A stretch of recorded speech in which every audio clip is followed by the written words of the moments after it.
Chapter 21 to 30।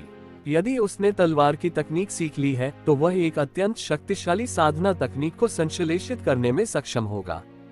यह इतना मजबूत होगा कि इसकी तुलना शक्तिशाली कृपाण से की जा सके। ये जियो ने किताब स्वीकार कर ली।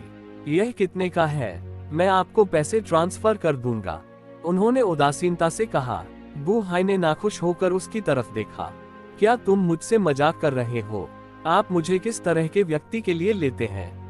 ये जियो मुस्कुराए और पैसे के मामले पर चर्चा करना बंद कर दिया। उसी समय हुआन लियोली नीचे से ऊपर चढ़ गया और टेबल पर कूद गया। वो ये जियो से कुछ ही दूर मुड़ी और सो गई। बू हाई एक पल के लिए स्तब्ध रह गया, फिर तुरंत बोला, ओल्ड ये क्या तुमने इसे उठाया था? ये जियो ने सिर हिलाया। आपने कब से स्टार पेट्स पालना शुरू किया? ओह, लेकिन आपको मुझे बताने की जरूरत नहीं है। यदि आपने अभी तक अपनी दिव्य आत्मा को सक्रिय नहीं किया है तो आध्यात्मिक साधना तकनीकों को विकसित करना और एक पशुपालक बनना बुरा नहीं है। न केवल एक स्टार बीस्ट युद्ध में सहायता कर सकता है, बल्कि यह बीस्ट मास्टर को एक निश्चित स्तर की खेती वापस भी दे सकता है। हालांकि इस चीज को बढ़ाने में भी बहुत खर्च होता है। बिना पैसा खर्च किए कुछ भी हासिल करना मुश्किल है। मैं इसे केवल मनोरंजन के लिए बढ़ा रहा हूँ। ठीक है, लेकिन अगर आप वास्तव में एक बीस्ट मास्टर बनना चाहते हैं तो मुझे बताएं कि क्या आपके पास पैसे की कमी है। मेरे पास एक पुराना सहपाठी है जो स्टार बीस्ट से संबंधित है। उसके पास सभी प्रकार के अच्छे स्टार बीस्ट हैं और वह कम टाइगर ग्रेड स्टार बीस्ट पर भी हाथ रख सकता है। मैं कीमत पर बातचीत करने में आपकी मदद करूंगा। कम tiger grade star beast baby खरीदने के लिए लगभग 100,000 युआन पर्याप्त होना चाहिए। यदि आप इसे दूसरों से खरीदते हैं तो कम से कम 120,000 से 130,000 युआन खर्च किए बिना इसे प्राप्त करना असंभव है।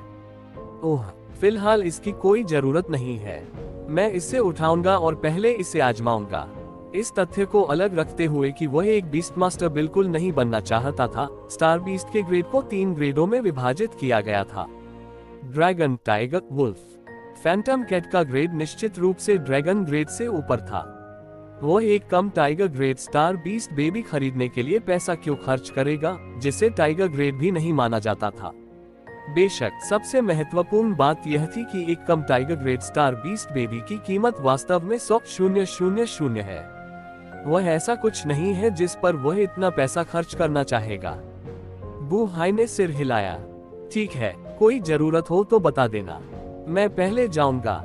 मुझे डर है कि नया बच्चा मेरे बिना इसे लंबे समय तक नहीं संभाल पाएगा। ठीक है, आगे बढ़ो। बू हाई के जाने के बाद ये जियो ने तुरंत किताब पढ़ना शुरू कर दिया।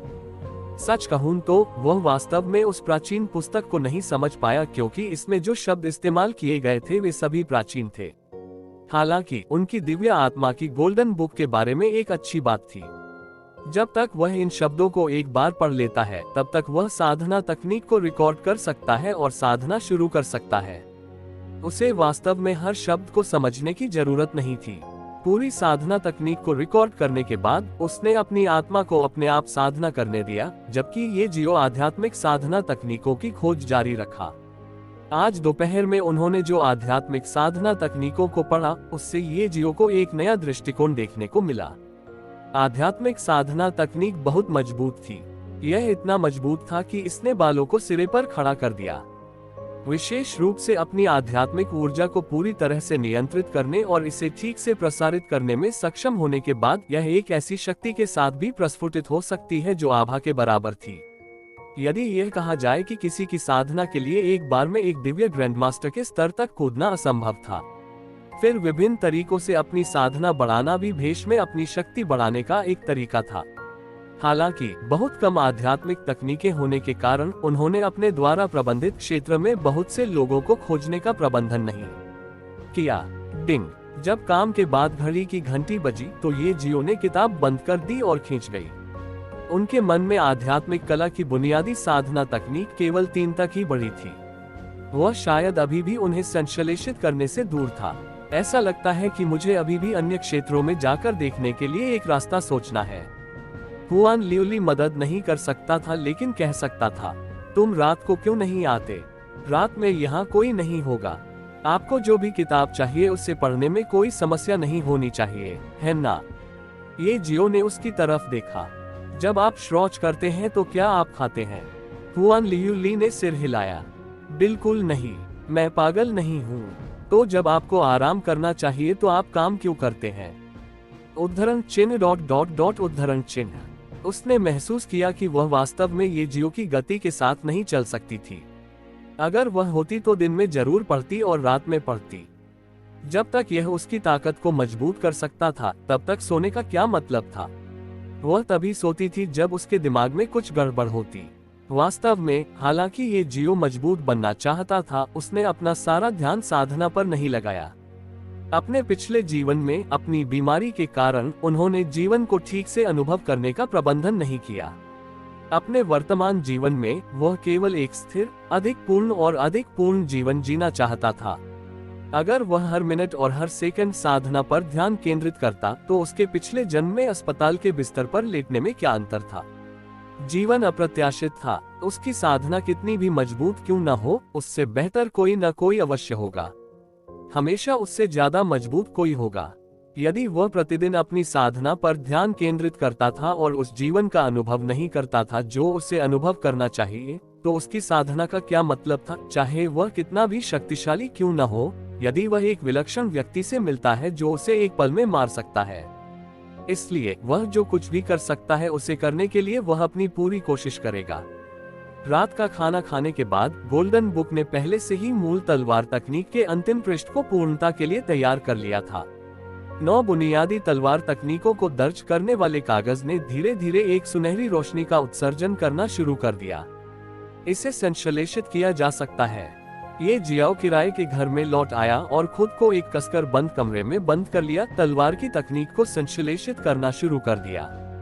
जैसा उसने सोचा था, उसके शरीर की सतह से निकलने वाला प्रकाश कमरे से मजबूती से लिपटा हुआ था। प्रकाश का एक भी अंश नहीं छोड़ रहा था।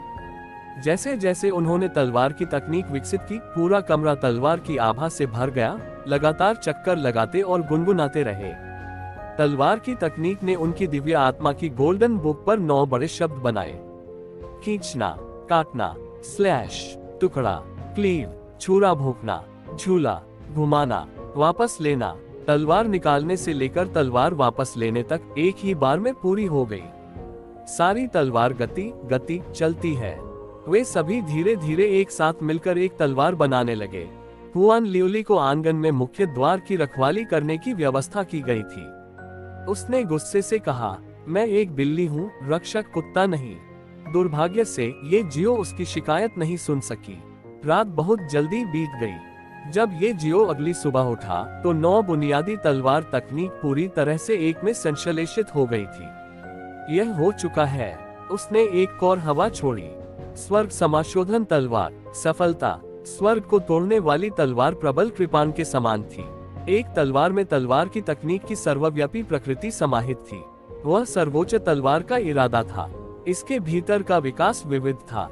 इसके अंदर हुए बदलावों का अंदाजा लगाना किसी के लिए भी मुश्किल था। इसलिए इसके भीतर की शक्ति को अवरुद्ध करना मुश्किल था। जब तक किसी की साधना पर्याप्त थी, वह तलवार स्वर्ग को भी काट सकती थी। ये जियो की खेती भी उसके कारण काफी बढ़ गई थी।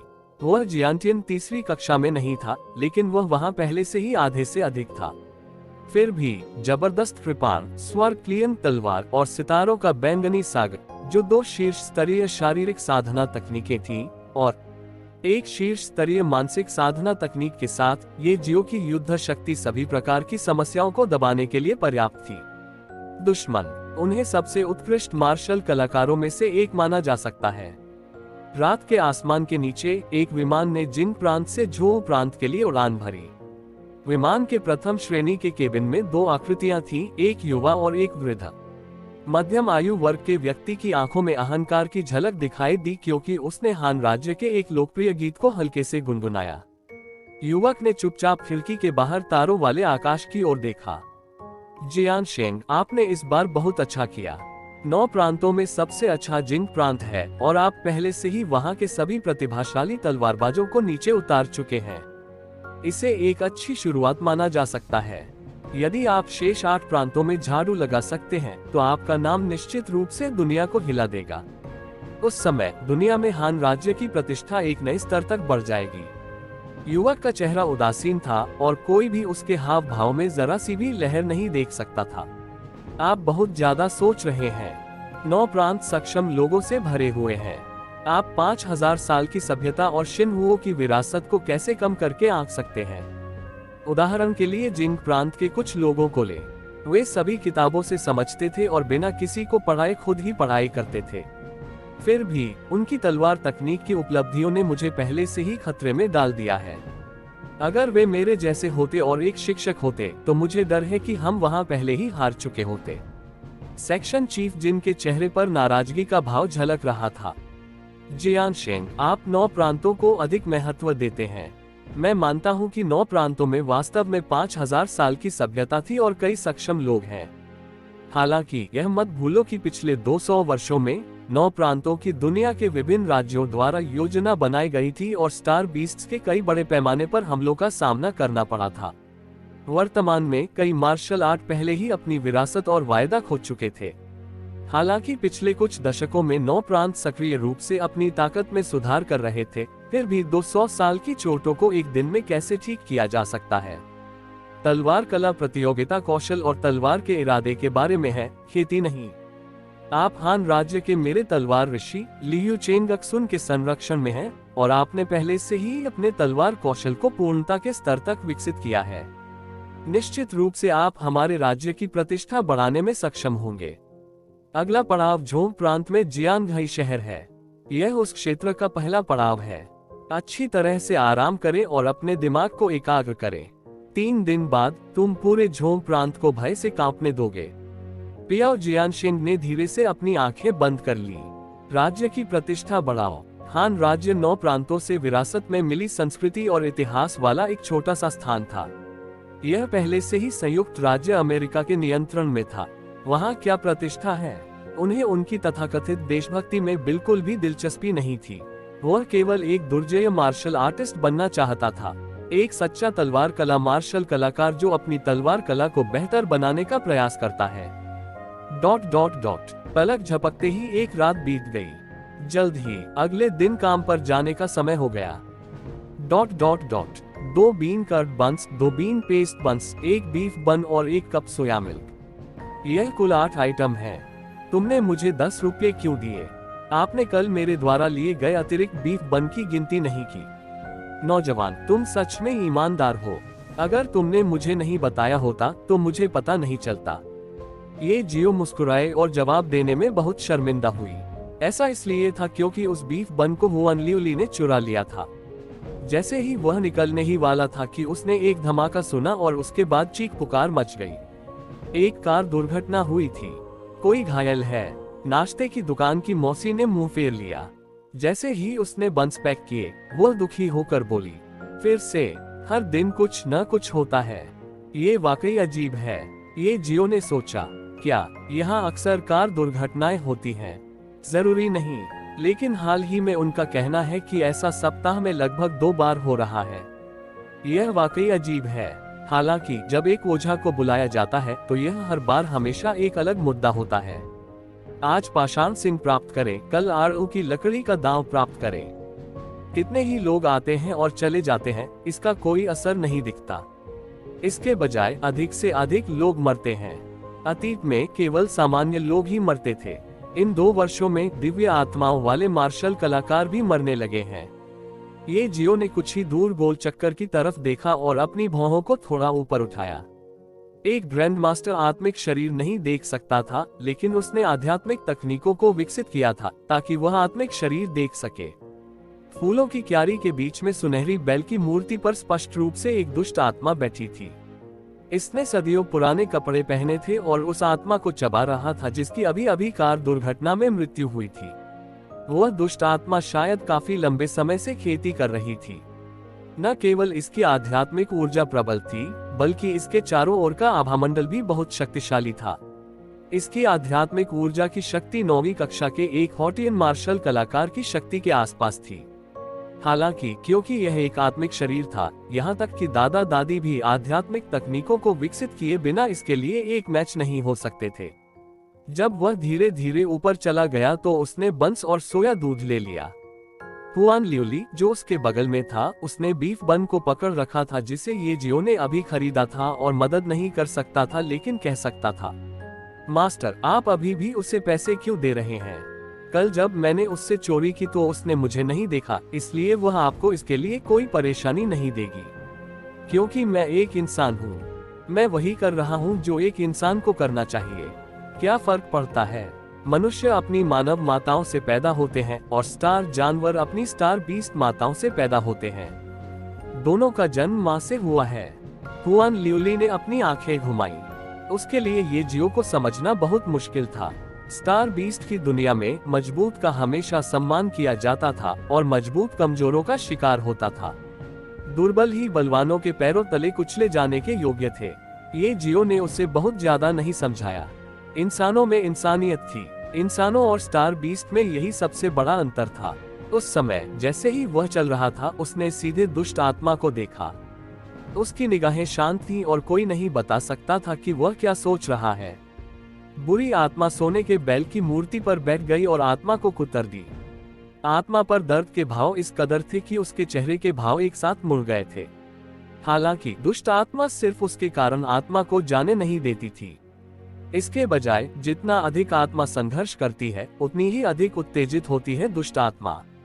दुष्ट आत्मा और आत्मा दोनों ऐसी चीजें थी जिन्हें सामान्य लोग नहीं देख सकते थे। उसकी उत्कृष्ट कृति की प्रशंसा करते हुए दुष्ट आत्मा ने आत्मा को कुतर दिया। जैसे ही उसने कार दुर्घटना के आसपास भीड़ को इकट्ठा होते देखा, उसकी आंखों में लालच का संकेत दिखाई दिया। जाहिर है उसे बड़ी भूख थी। एक आत्मा ही काफी नहीं थी, वह भी एकत्रित सभी की आत्मा को खाना चाहता था। 1000 आत्माओं को खा लेने के बाद मैं अपनी आत्मा को भौतिक रूप में संघनित करने में सक्षम हो जाऊंगा। फिर आध्यात्मिक ऊर्जा के नियंत्रण से वे दोनों एक हो जाएंगे। मैं भी सीधे महान संप्रदाय में प्रवेश कर सकता हूं और एक महान ग्रैंड मास्टर बन सकता हूं। उस मामले में यह मेरे जैसा ही पुनर्जन्म होगा। मैं इस लाश की बेड़ियों से छुटकारा पा लूंगा और एक स्वतंत्र व्यक्ति बनकर इस जगह को पूरी तरह से छोड़ दूंगा। हालांकि उसी क्षण उसकी निगाह अचानक ये जियो पर पड़ी। जैसे ही उनकी नजरें मिली, उनके हाव भाव कुछ नहीं कर सके लेकिन स्तब्ध रह गए। क्या उसे खोजा गया था? क्या साथी? वह बबुआ जवान दिखता है। किसने सोचा होगा कि उनमें कुछ क्षमता है? नहीं, जब से उसने मुझे देखा है मुझे उसे जाने नहीं देना चाहिए। अन्यथा एक बार जब मैं बेनकाब हो जाता हूं और ग्रैंडमास्टर ग्रेड से ऊपर के किसी ग्रैंडमास्टर या ओझा को आकर्षित करता हूं तो मैं समाप्त हो जाऊंगा। इस बात को ध्यान में रखते हुए उसने तुरंत उस आत्मा को नीचे फेंक दिया जिसे उसने कुचला था और ये जियो के चेहरे की ओर बढ़ा। पल भर में पूरी गली का विद्युत चुंबकीय क्षेत्र अस्त व्यस्त हो गया। ट्रैफिक लाइट और स्ट्रीट लाइट तेजी से टिमटिमाती हैं, कारों का हॉर्न बजता है और आकाश में एक बादल ने सूरज की चकाचौंध को रोक दिया। ठंडी हवा का झोंका आया और हर कोई कांपने के सिवा कुछ न कर सका। बुरी आत्मा बिजली के काले बोल्ट की तरह बहुत तेज थी। एक पल में वो ये जियो के सामने आ गई। वह बदसूरत चेहरा और भी भयानक था क्योंकि उसके चेहरे पर खून की प्यासी मुस्कान थी। ये जियो को मारने से यह न केवल उसके रहस्य को उजागर होने से रोकेगा, बल्कि यह उसे एक शक्तिशाली आत्मा का उपभोग करने की अनुमति भी देगा। बेशक उसने नहीं सोचा था कि ये जियो इतना मजबूत था। 20 साल का बच्चा कितना खतरनाक हो सकता है। मरना। दुष्ट आत्मा शांति से गुजर गई। अपने बेतहाशा सपनों में उसने कभी नहीं सोचा होगा कि एक 20 वर्षीय युवक जो उसकी आंखों में एक गुड़िया से अलग नहीं था, उसे एक ही तलवार के वार से आधे में विभाजित करने में सक्षम होगा, जिससे वह प्रत्येक आधे को देख सके। उसके चेहरे की उस तलवार के प्रहार की भव्यता आकाश में उड़ते तारों से भी अधिक दीप्तिमान थी, यहाँ तक कि यह विश्वास से परे था। एक हड़ताल ने उनकी दशकों की कड़वी खेती को पूरी तरह नष्ट कर दिया था। मैंने उसे क्यों उकसाया? यह आखिरी विचार था कि बुरी आत्मा ने अपनी चेतना को पूरी तरह से नष्ट कर दिया था। पूरी गली में किसी ने ध्यान नहीं दिया क्योंकि दुष्ट आत्मा एक आत्मिक शरीर थी। साधारण लोग इसे नहीं देख सकते थे, न ही वे इसे देख सकते थे यदि उनकी आध्यात्मिक साधना एक निश्चित स्तर तक नहीं पहुंची होती। केवल वह आत्मा जिसकी एक भुजा बुरी आत्मा द्वारा काट ली गई थी, झुक गई और ये जियो की ओर झुकी। उसके पीछे सोने के बैल की मूर्ति के पेट पर ये जियो की तलवार से 2 अंगुलियों के आकार का एक ब्लैक होल था। जब ये जियो पुस्तकालय में पहुंचे तो उनके सभी साथी जोश से कुछ चर्चा कर रहे थे। क्या आपने सुना है, हाल ही में हान राज्य से एक तलवार कला प्रतिभा है जो 9 प्रांतों में तलवार कला मार्शल कलाकारों की युवा पीढ़ी को चुनौती देना चाहती है। कौन नहीं जानता, मंच फटने वाला है। उस साथी को पियाओ जियानशेन कहा जाता है और वह हान राज्य के तलवार ऋषि लियू चेंगक्सुन का अंतिम शिष्य है। बाप रे, लियू चेंगक्सुन, मैंने सुना है कि वह पिछले 100 वर्षों से हान राज्य में नंबर 1 तलवारबाज है। उनकी तलवारबाजी को दुनिया के शीर्ष 10 में स्थान दिया जा सकता है। उनकी समग्र युद्ध शक्ति भी दुनिया में ड्रैगन सूची में 47वें स्थान पर हो सकती है। उनका यह शिष्य अद्भुत है। मैंने सुना है कि जिन प्रांत की मार्शल आर्ट प्रतिभाओं का सफाया कर दिया गया है। हमारा झोंग प्रांत 9 प्रांतों को चुनौती देने में उनका दूसरा पड़ाव है और जियांगहाई शहर जिन प्रांत का प्रवेश द्वार है। मुझे डर है कि कहीं वह बुरी नीयत से तो नहीं आया है। जिन प्रांत के सभी प्रतिभाओं को पराजित किया गया है। हमारे जियांगहाई शहर को सबसे अधिक मौका नहीं मिलेगा। उद्धरण चिन्ह ... जब ये जियो ने यह सुना तो उसके हाव भाव थोड़े स्तब्ध रह गए।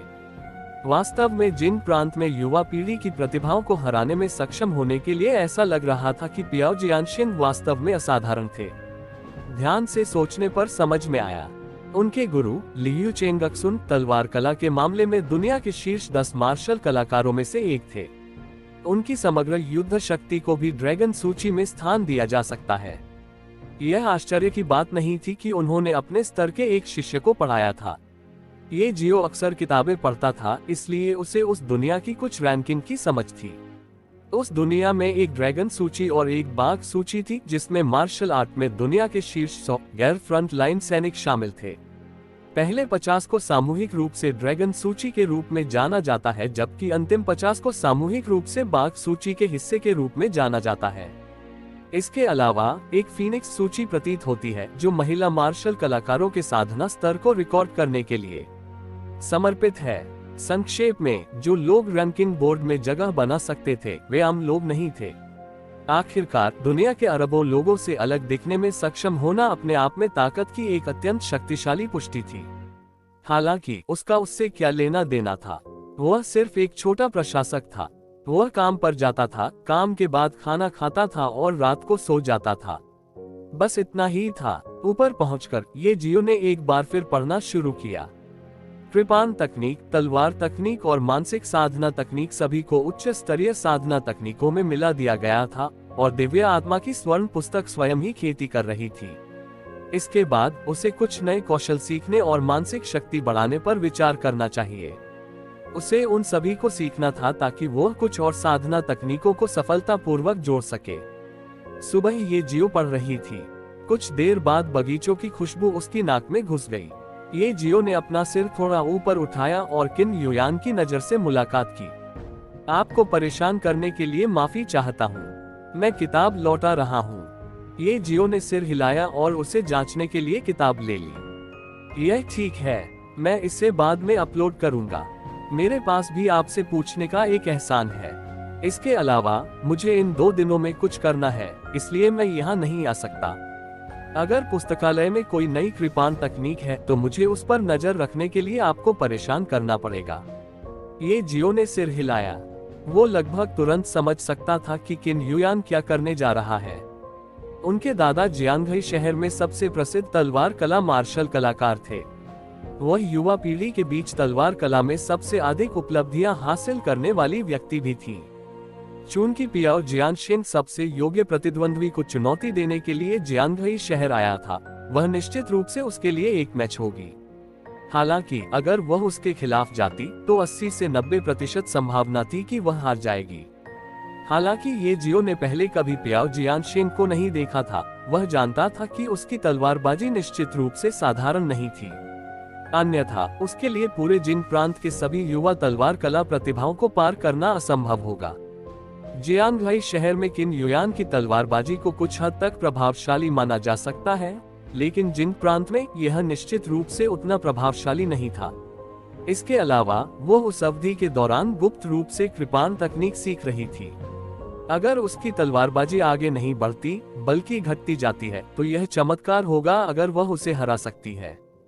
हालांकि ये जियो ने उससे वास्तव में कृपाण के इरादे को समझने की उम्मीद नहीं की थी।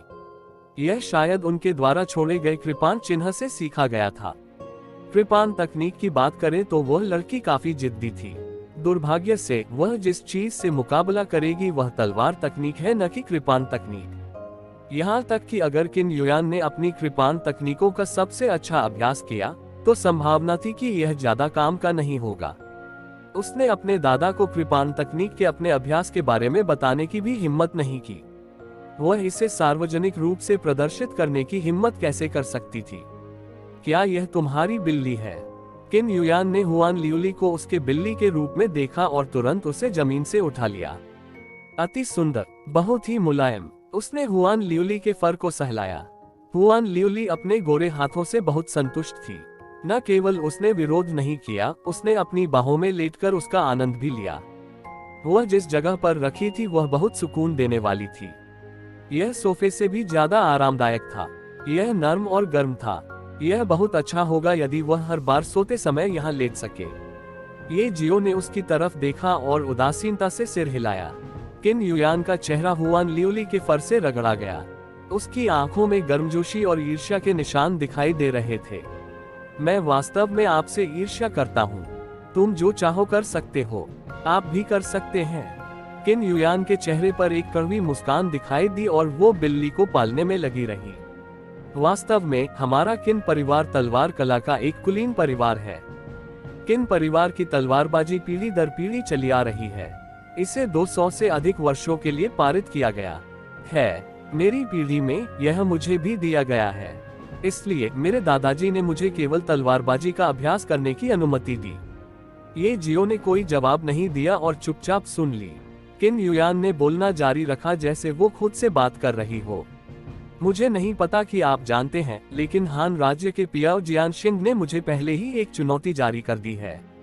अगर मैं इस बार पियाओ जियानशिंग से लड़ने के लिए अपनी तलवार की तकनीक का इस्तेमाल करता तो मैं निश्चित रूप से बुरी तरह हार जाता।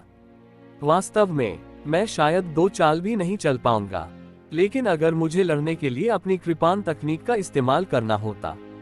जैसा कि उसने कहा, किन युयान की आंखों में एक मजबूत लड़ाई की भावना दिखाई दे रही थी, लेकिन उसके भीतर झिझक का एक संकेत भी था। यह स्पष्ट था कि वह वास्तव में पियाओ जियानशिंग के खिलाफ लड़ने के लिए अपनी कृपाण तकनीक का उपयोग करना चाहती थी और परीक्षण करना चाहती थी कि उसकी कृपाण तकनीक वास्तव में कितनी मजबूत थी। हालांकि वह अपने दादा से भी बहुत डरती थी। उसे डर था कि अपनी कृपाण तकनीक का इस्तेमाल करने के बाद उसके लिए अपने दादा का सामना करना मुश्किल हो जाएगा। ये जियो ने केवल उदासीनता से कहा, चाहे वह कृपाण तकनीक हो या तलवार की तकनीक, कुछ भी हासिल करने में सक्षम होने के लिए इन सभी को एक अदम्य इच्छा शक्ति की आवश्यकता होती है। आप जैसे किसी व्यक्ति के लिए जो डरपोक और डरा हुआ है और अपने दादाजी की भावनाओं की बहुत अधिक परवाह करता है, साथ ही अपने दिल में कृपाण कला की खेती करना चाहता है, आप वापस जा सकते हैं और तलवार कला की खेती कर सकते हैं। हालांकि आपको यह पसंद नहीं है, यह उतना बुरा नहीं हो सकता जितना आप सोचते हैं।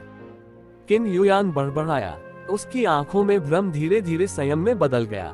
उसने एक गहरी सांस ली और बिल्ली को नीचे रख दिया। श्री जी, धन्यवाद, मेरे पास अब इसका जवाब है। ये जियो ने सिर हिलाया और पढ़ना जारी रखा जबकि किन युयान मुड़ा और चला गया। अगले 2 दिन पलक झपकते ही बीत गए। केवल 2 छोटे दिनों में पूरे जियांगई शहर में चर्चा का सबसे गर्म विषय हान प्रांत पियाओ जियानशिन की तलवार कला प्रतिभा थी, जो जियांगई शहर के किन परिवार की बेटी किन युयान को चुनौती दे रही थी। हर कोई स्वाभाविक रूप से जानता था कि पियाओ जियानशिन कितना शक्तिशाली था। हालांकि वे हान राज्य के लोगों से नफरत करते थे, पियाओ जियानशिन ने निश्चित रूप से अपने लिए एक नाम बनाया क्योंकि वह अपने दम पर जिन प्रांत के सभी तलवार कला मार्शल कलाकारों को हराने में सक्षम थे। जहां तक किन युयान की ताकत का सवाल है, सभी के लिए इसका आकलन करना मुश्किल था। किन परिवार जियांगई शहर का सबसे शक्तिशाली परिवार था और उन्हें शहर के ग्रैंडमास्टरों में से एक किन शेंगलों का समर्थन प्राप्त था। किन युयान की तलवार कला कौशल निश्चित रूप से खराब नहीं थी। हालांकि समस्या यह थी कि पूरे जिन प्रांत की तुलना में जियांगई शहर को उस संबंध में ज्यादा प्रतिस्पर्धा के लिए नहीं जाना जाता था। जिंग प्रांत की सभी प्रतिभाओं को पराजित कर दिया गया था। क्या किन युयान ऐसा कर सकती थी? अंत में लगातार लोकप्रियता के तीसरे दिन जियांगहाई मार्शल आर्ट्स अकादमी के मार्शल आर्ट हॉल ने उस लड़ाई का स्वागत किया जिस पर सभी का ध्यान गया। हॉल के बाहर प्रतीक्षालय में किन शेंगलोव ने अपनी पोती को गौर से देखा, जिस पर उसे सबसे ज्यादा गर्व था। युयान, बस शांत हो जाओ और अपना सर्वश्रेष्ठ प्रयास करो। आपके द्वारा उठाए गए हर कदम को पहले से ही एक जीत माना जाता है। किन शेंगलोव बेवकूफ नहीं था। वह जानता था कि उसकी पोती का पियाओ जियानशिन से कोई मुकाबला नहीं है।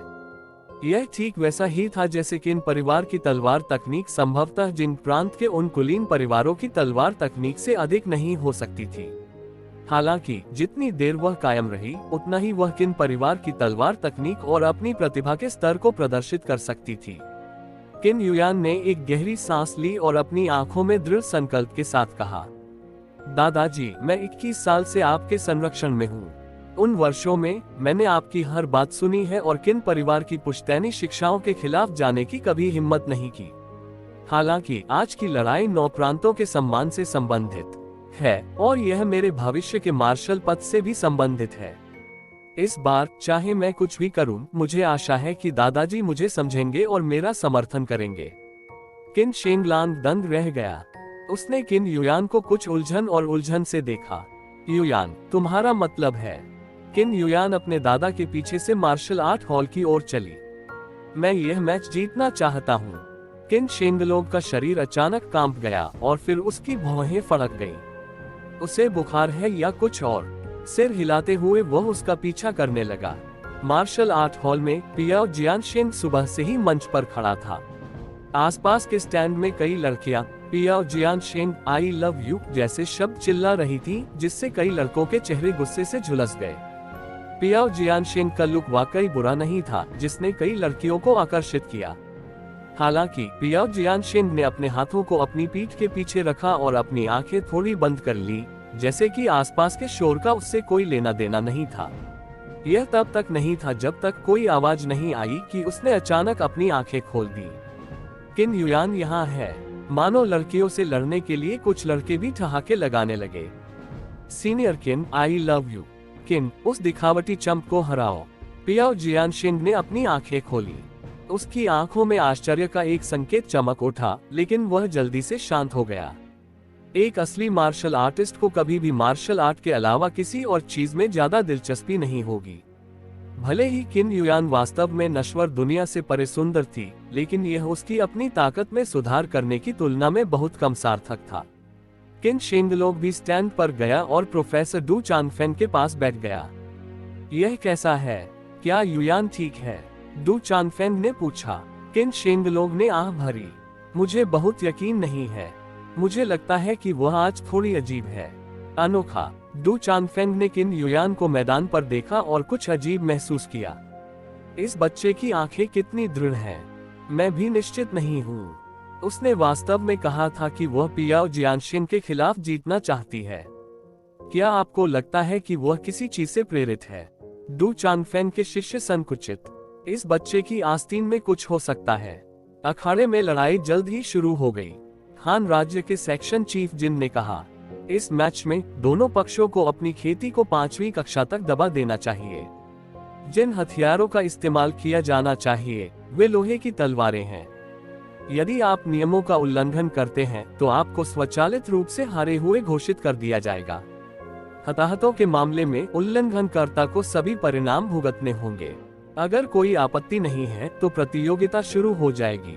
पियाओ जियानशिन के हाथ जो उसकी पीठ के पीछे थे धीरे धीरे नीचे लटक गए। अकादमी के कर्मचारियों ने दोनों को लोहे की तलवार भेंट की। पियाओ जियानशिन का दाहिना हाथ तलवार लेने ही वाला था कि किन युयान ने अचानक कहा, एक पल रुको। उपस्थित सभी लोग मदद नहीं कर सकते थे, लेकिन समझ नहीं पा रहे थे कि क्या हो रहा है। पियाओ जियानशिन भी रुक गया। अगले ही पल किन युयान ने एक बार फिर से बात की, अगर यह लड़ाई सिर्फ एक तलवार कला प्रतियोगिता है तो मैं तुम्हारे लिए कोई मुकाबला नहीं कर सकता।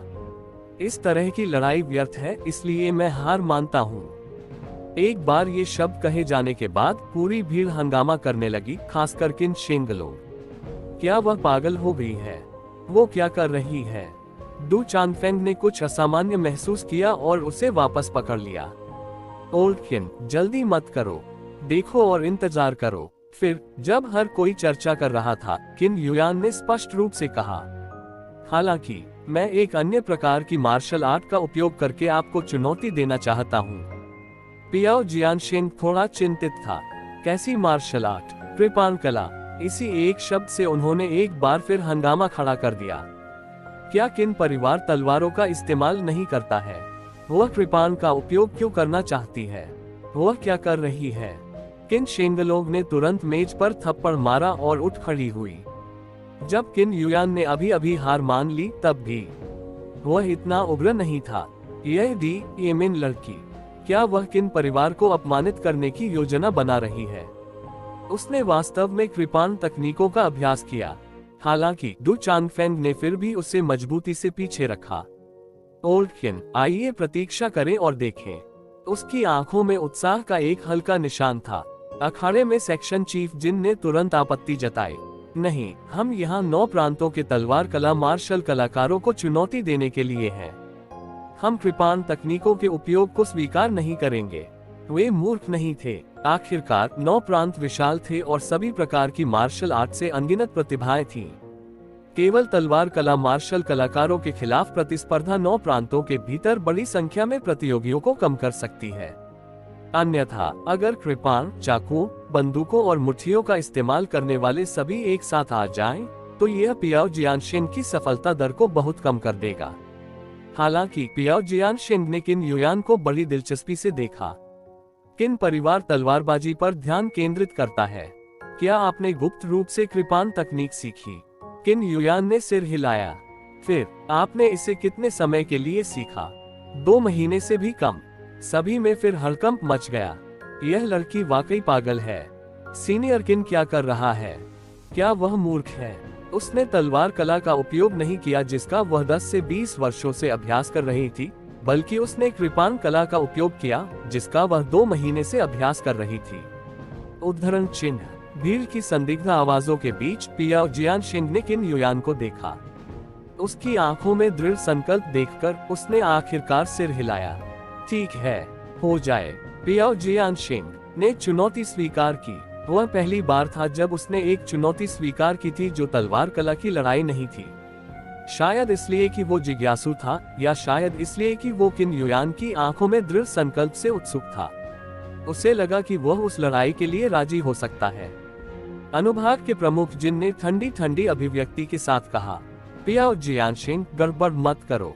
यदि यह तलवार कला की लड़ाई नहीं है तो यह एक जोखिम होगा क्योंकि यह आपके लिए कठिन होगा। यदि आप हार जाते हैं तो यह 9 प्रांतों में आपके प्राचीन युद्ध रिकॉर्ड पर एक बड़ा दाग लगा देगा। पियाओ जियानशेंग ने अपनी आंखों में दृढ़ निश्चय के साथ कहा, तलवार कला का एक सच्चा स्वामी नियमों से नहीं डरेगा, न ही किसी प्रकार की मार्शल आर्ट से। अगर मेरी तलवार का इस्तेमाल केवल तलवार कला मार्शल कलाकारों के खिलाफ लड़ने के लिए किया जा सकता है, तो क्या यह हंसी नहीं होगी? यदि आप हार जाते हैं तो आपको पूरी जिम्मेदारी लेनी होगी। मैं जानता हूँ। पियाओ जियानशेंग ने लोहे की तलवार उठाई, यह संकेत देते हुए कि लड़ाई आधिकारिक तौर पर शुरू हो गई थी।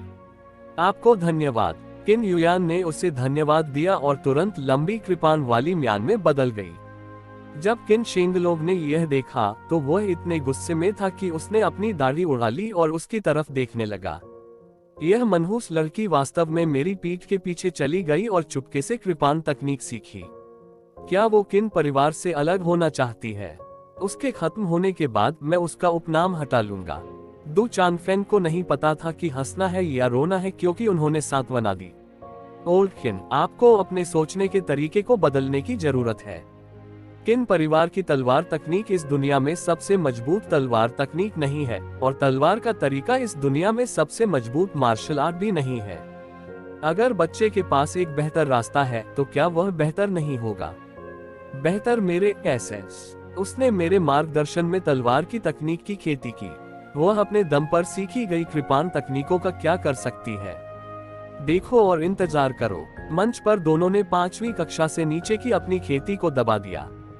इस तरह वे मार्शल आर्ट हॉल को नष्ट नहीं करेंगे और दर्शकों को नुकसान नहीं पहुंचाएंगे। कई लोगों ने अपने सेल फोन को रिकॉर्ड करने के लिए निकालना शुरू कर दिया, इसे मंच पर पोस्ट करने की प्रतीक्षा कर रहे थे। दोनों आमने सामने हो गए। पूरा हॉल इतना शांत हो गया था कि किसी को एक पिन की बूंद सुनाई दे रही थी। हवा में तनाव था जो धीरे धीरे तेज होता गया। 1 सेकंड, 2 सेकंड, 3 सेकंड, अंत में किन युयान चले गए। उसने अभी तक ये जियो के कृपान के इरादे को पूरी तरह से नहीं समझा था, क्योंकि उसके पास ये जियो की तरह एक दिव्य आत्मा नहीं थी जो अपने आप खेती कर सके। उस कृपान के इरादे को समझने के लिए उसे कई साल या कई दशक भी बिताने पड़ सकते हैं। हालांकि ये जियो के कृपान के इरादे ने उसे कृपान तकनीकों के मूल सिद्धांतों में सफलतापूर्वक कदम रखने की अनुमति दी थी, और इसने उसे वास्तव में महान कृपान तकनीकों की दहलीज को देखने की अनुमति भी दी थी। इस प्रकार उसकी खेती सफलतापूर्वक कुछ ही दिनों में हॉटियन 6ठी कक्षा तक पहुंच गई थी। यदि उसने तलवार तकनीक का उपयोग करके खेती की होती तो उसे हॉटियन 6ठी कक्षा में आगे बढ़ने के लिए आधे साल से अधिक समय की आवश्यकता हो सकती है। वह उस लड़ाई में आश्वस्त थी। उसका दाहिना पैर थोड़ा हिल गया और उसका शरीर थोड़ा झुक गया। किन युयान का हाथ कृपान की मूठ पर रखा गया था। उस हरकत को देखकर डू चान फेंग, जो स्टैंड में किन शेंगलोंग को सांत्वना दे रहा था, अचानक खड़ा हो गया और किन युयान को एक गंभीर नजर से देखने लगा। किन शेंगलोंग हैरान रह गया। ओल्ड डू, क्या बात है? डू चान फेंग ने उसे नजरअंदाज कर दिया और किन युयान को देखता रहा। मार्शल कलाकारों के बीच एक एकल क्रिया बहुत कुछ प्रकट कर सकती है। किन युयान के कृपान चित्रण रुख ने वास्तव में उसे कलात्मक गर्भाधान का संकेत देखने की अनुमति दी। अगले सेकंड में किन युयान ने पहले ही अपनी चाल चल दी थी। एक कदम के साथ उसका शरीर एक निगल की तरह था, बिजली के बोल्ट में बदल गया और तुरंत पियाओ जियानशेंग के पास पहुंच गया। पियाओ जियानशेंग, जिनके चेहरे पर अपेक्षाकृत गंभीर भाव थे, पलक झपकते ही गंभीर हो गए। टकराना। लोहे की तलवार को खोल दिया गया था और उसकी तलवार की तकनीक एक पल में छूट गई थी। बजना, बजना, बजना। अगले सेकंड में 2 ब्लेड टकरा गए और अखाड़े की सभी दिशाओं में चिंगारी उड़ गई। अच्छी कृपान तकनीक, पवित्र शक्ति। डू चान फेंग उसकी प्रशंसा करने के अलावा कुछ नहीं कर सका, जबकि किन शेंगलोंग गूंगा था और उसने कसम भी खाई थी। मेरी पोती कब थी इतनी ताकतवर बन गई। उस कृपान तकनीक को देखकर भले ही वह तलवार कला का अभ्यास करता हो, वह एक नजर में बता सकता था कि उसकी पोती की कृपान तकनीक असाधारण थी। ओल्ड डू, ये है। डू चान फेंग की आंखों में उत्साह प्रकट हो गया था। ओल्ड किन, इस बार आपके किन परिवार में एक फीनिक्स होने वाली है। किन शेंगलोंग ने एक गहरी सांस ली और अपनी आंखों में उत्साह के साथ अखाड़े को देखा।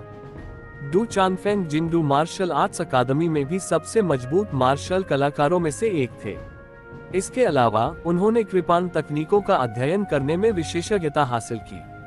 चूंकि उसने ऐसा कहा था, तब युयान अखाड़े में किन युयान और पियाओ जियानशेन के बीच लड़ाई गर्मजोशी से शुरू नहीं हुई और सीधे एक सफेद गर्म स्थिति में प्रवेश कर गई। बाद की छवियों को पीछे छोड़ते हुए दोनों के आंकड़े विस्तृत क्षेत्र में टिमटिमाते रहे। कृपान और तलवार की भिड़ंत चमक से शुरू हुई, लेकिन अंत में वे सीधे एक दूसरे के खिलाफ रगड़ी, जिससे चिंगारी निकली। महज 1 मिनट में दोनों के बीच 300 से ज्यादा बार भिड़ंत हो चुकी थी। तलवारों और कृपानों के टकराने की आवाज बिना रुके सुनी जा सकती थी। आखिरी सेकंड में दोनों ने अपनी पूरी ताकत झोंक दी और फिर भिड़ गए। अप्रत्याशित रूप से एक तेज हवा चली और शॉकवेव सभी दिशाओं में फैल गई, सीधे दोनों को कुछ कदम पीछे धकेल दिया। उन्होंने अपने हथियार पकड़ लिए और सांस लेने के लिए हौंफने लगे। मार्शल आर्ट हॉल कुछ सेकंड के लिए खामोश था और फिर अचानक जोरदार जयकारों के साथ फूट पड़ा। अद्भुत, यह बहुत रोमांचक है। 5वीं कक्षा के मार्शल कलाकार की ताकत के साथ यह आश्चर्यजनक है कि उसने इतनी शानदार लड़ाई लड़ी। वह वास्तव में एक प्रतिभाशाली होने के योग्य है। उद्धरण चिन्ह, उससे भी अधिक। उन्होंने हवा के झोंके को भी फटकारा। यह बस विस्फोटक है। मैंने फैसला किया है, आज से सीनियर किन मेरे आजीवन आदर्श हैं। जब उन दोनों ने अपनी सांस पकड़ने में कुछ देर लगाई, तो उनकी सांसें तेजी से स्थिर हो गईं। पियाओ जियानशेन सीधा खड़ा हो गया, उसकी आंखों में प्रशंसा का संकेत दिख रहा था। मास्टर सही था। भले ही पिछले 200 वर्षों से 9 प्रांतों को कई महान राज्यों द्वारा दबा दिया गया था, 9 प्रांत अभी भी वही 9 प्रांत थे। उच्च आत्माओं वाले उत्कृष्ट लोग कौतुक लहरों में सामने आते हैं। भले ही आपने कृपाण तकनीक का इस्तेमाल किया हो, मैं बता सकता हूं कि 9 प्रांतों में समान स्तर की लड़ाकू शक्ति वाला कोई भी आपसे आगे नहीं बढ़ सकता है। आप मेरे योग्य हैं, पियाओ जियानशिन, आपके साथ गंभीरता से व्यवहार करने के लिए मैं और अधिक नहीं मांग सकता। किन युयान की निगाह दृढ़ थी, ठीक वैसे ही जैसे ये जियो ने कहा था। चाहे वह तलवार कला हो या कृपाण कला, वे आगे बढ़ते रहे। उन दोनों ने एक बार फिर से अपने शरीर में आध्यात्मिक ऊर्जा एकत्र की और उनकी शक्तियां तेजी से एक साथ संघनित हो रही थी। सभी जानते थे कि अगली बार जब वे प्रहार करेंगे तो यह जीत या हार होगी। समय एक बार फिर धीमा हो गया और लोगों के दिल की धड़कन सेकंडों को गिनने लगती थी। थम थम थम थम। प्रत्येक दिल की धड़कन समय के प्रवाह का प्रतिनिधित्व करती है। अंत में उन दोनों ने फिर हमला कर दिया। उस समय यह पियाओ जियानशिन था जिसने पहले हमला किया था। प्रोफेसर डू की आंखें चमक उठी। यह तलवार ऋषि लियू चेंगक्सुन का प्रसिद्ध रुख है, वन स्वॉर्ड टू डोमिनेट। मैंने उनसे इस तरह की चाल सीखने की कभी उम्मीद नहीं की थी। उसने जिन प्रांत में इस कदम का इस्तेमाल नहीं किया है, इसलिए मुझे उम्मीद नहीं थी कि वह यहाँ इसका इस्तेमाल करेगा। किन शेंगलोग ने यह भी देखा कि पियाओ जियानशिन की चाल असाधारण थी। ओल्ड डू, क्या युयान इस कदम का सामना कर सकता है? प्रोफेसर डू ने अपने सामने मेज के कोने को कसकर पकड़ लिया, यहाँ तक कि लकड़ी के कोने को कुचलकर टुकड़े टुकड़े कर दिया। मुझे नहीं पता, लेकिन अगर वह जीत सकती है तो उसका नाम निश्चित रूप से आपसे 9 प्रांतों को हिला देगा। हालांकि भले ही वह जीत न सके, पियाओ जियानशिन को इस मुकाम तक पहुंचाने में सक्षम होना ही काफी है। किन शेंगलोग का दिल मदद नहीं कर सका, लेकिन तेजी से धड़क रहा था। उसने अपनी पोती को चौड़ी आंखों से देखा, पलक झपकने की भी हिम्मत नहीं की, इस डर से कि वह रोमांचक लड़ाई को याद न कर ले। लड़की कहाँ मानो। पियाओ जियानशिन ने बिग डिपर रुख के साथ सितारों में कदम रखा और तलवार को एक हाथ में पकड़ने से बदलकर दोनों हाथों में पकड़ लिया, इसे अपने शरीर के सामने उठाया। एक ठंडी और सर्द तलवार का इरादा उभरा। 1 सेकंड, 2 सेकंड, 3 सेकंड, वह चला गया। वह बहुत तेज था और वह लगभग तुरंत ही गायब हो गया। उसकी गति के आगे कोई नहीं टिक सका।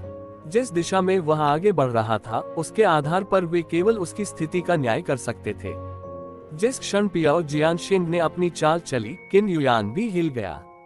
उसने अपनी कमर झुका ली और आगे फटने के लिए अपनी ताकत इकट्ठी की। कृपाण का इरादा जो उसने ये जियो से समझा था, उस समय उसके दिमाग में असाधारण रूप से उज्ज्वल था।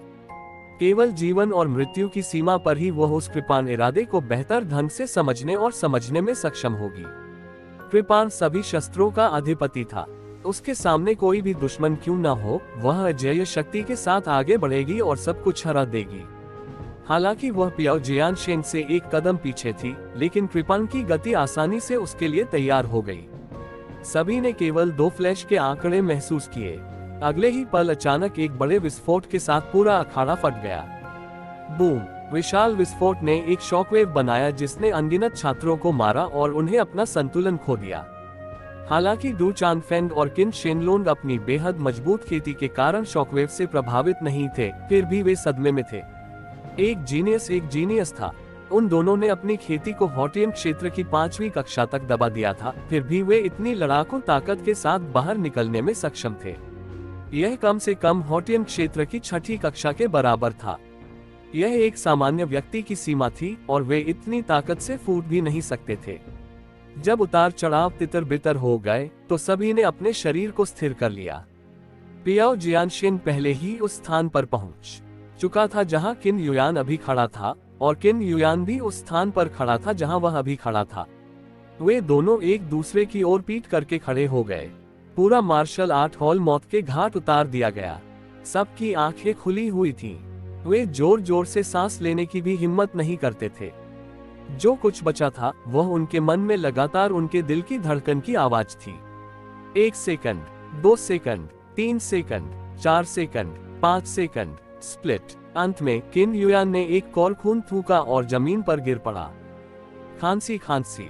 पियाओ जियानशिन के मुंह के कोने से धीरे धीरे खून की एक धारा बह निकली, लेकिन वह फिर भी डटा रहा।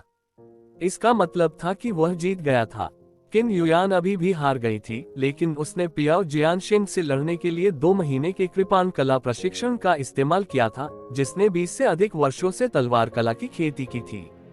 कौन कह सकता है कि वह नहीं जीती थी। किन शेंगलोग और डू चानफेंग जल्दी से किन युयान के पक्ष में गए। डू चानफेंग ने उसे ठीक करने के लिए आध्यात्मिक ऊर्जा का इंजेक्शन लगाया और उसकी चोटों की भी जांच की। छोटी लड़की कैसी हो? किन शेंगलोग ने चिंतित चेहरे से पूछा। किन युयान ने माफी मांगते हुए मुस्कुराया।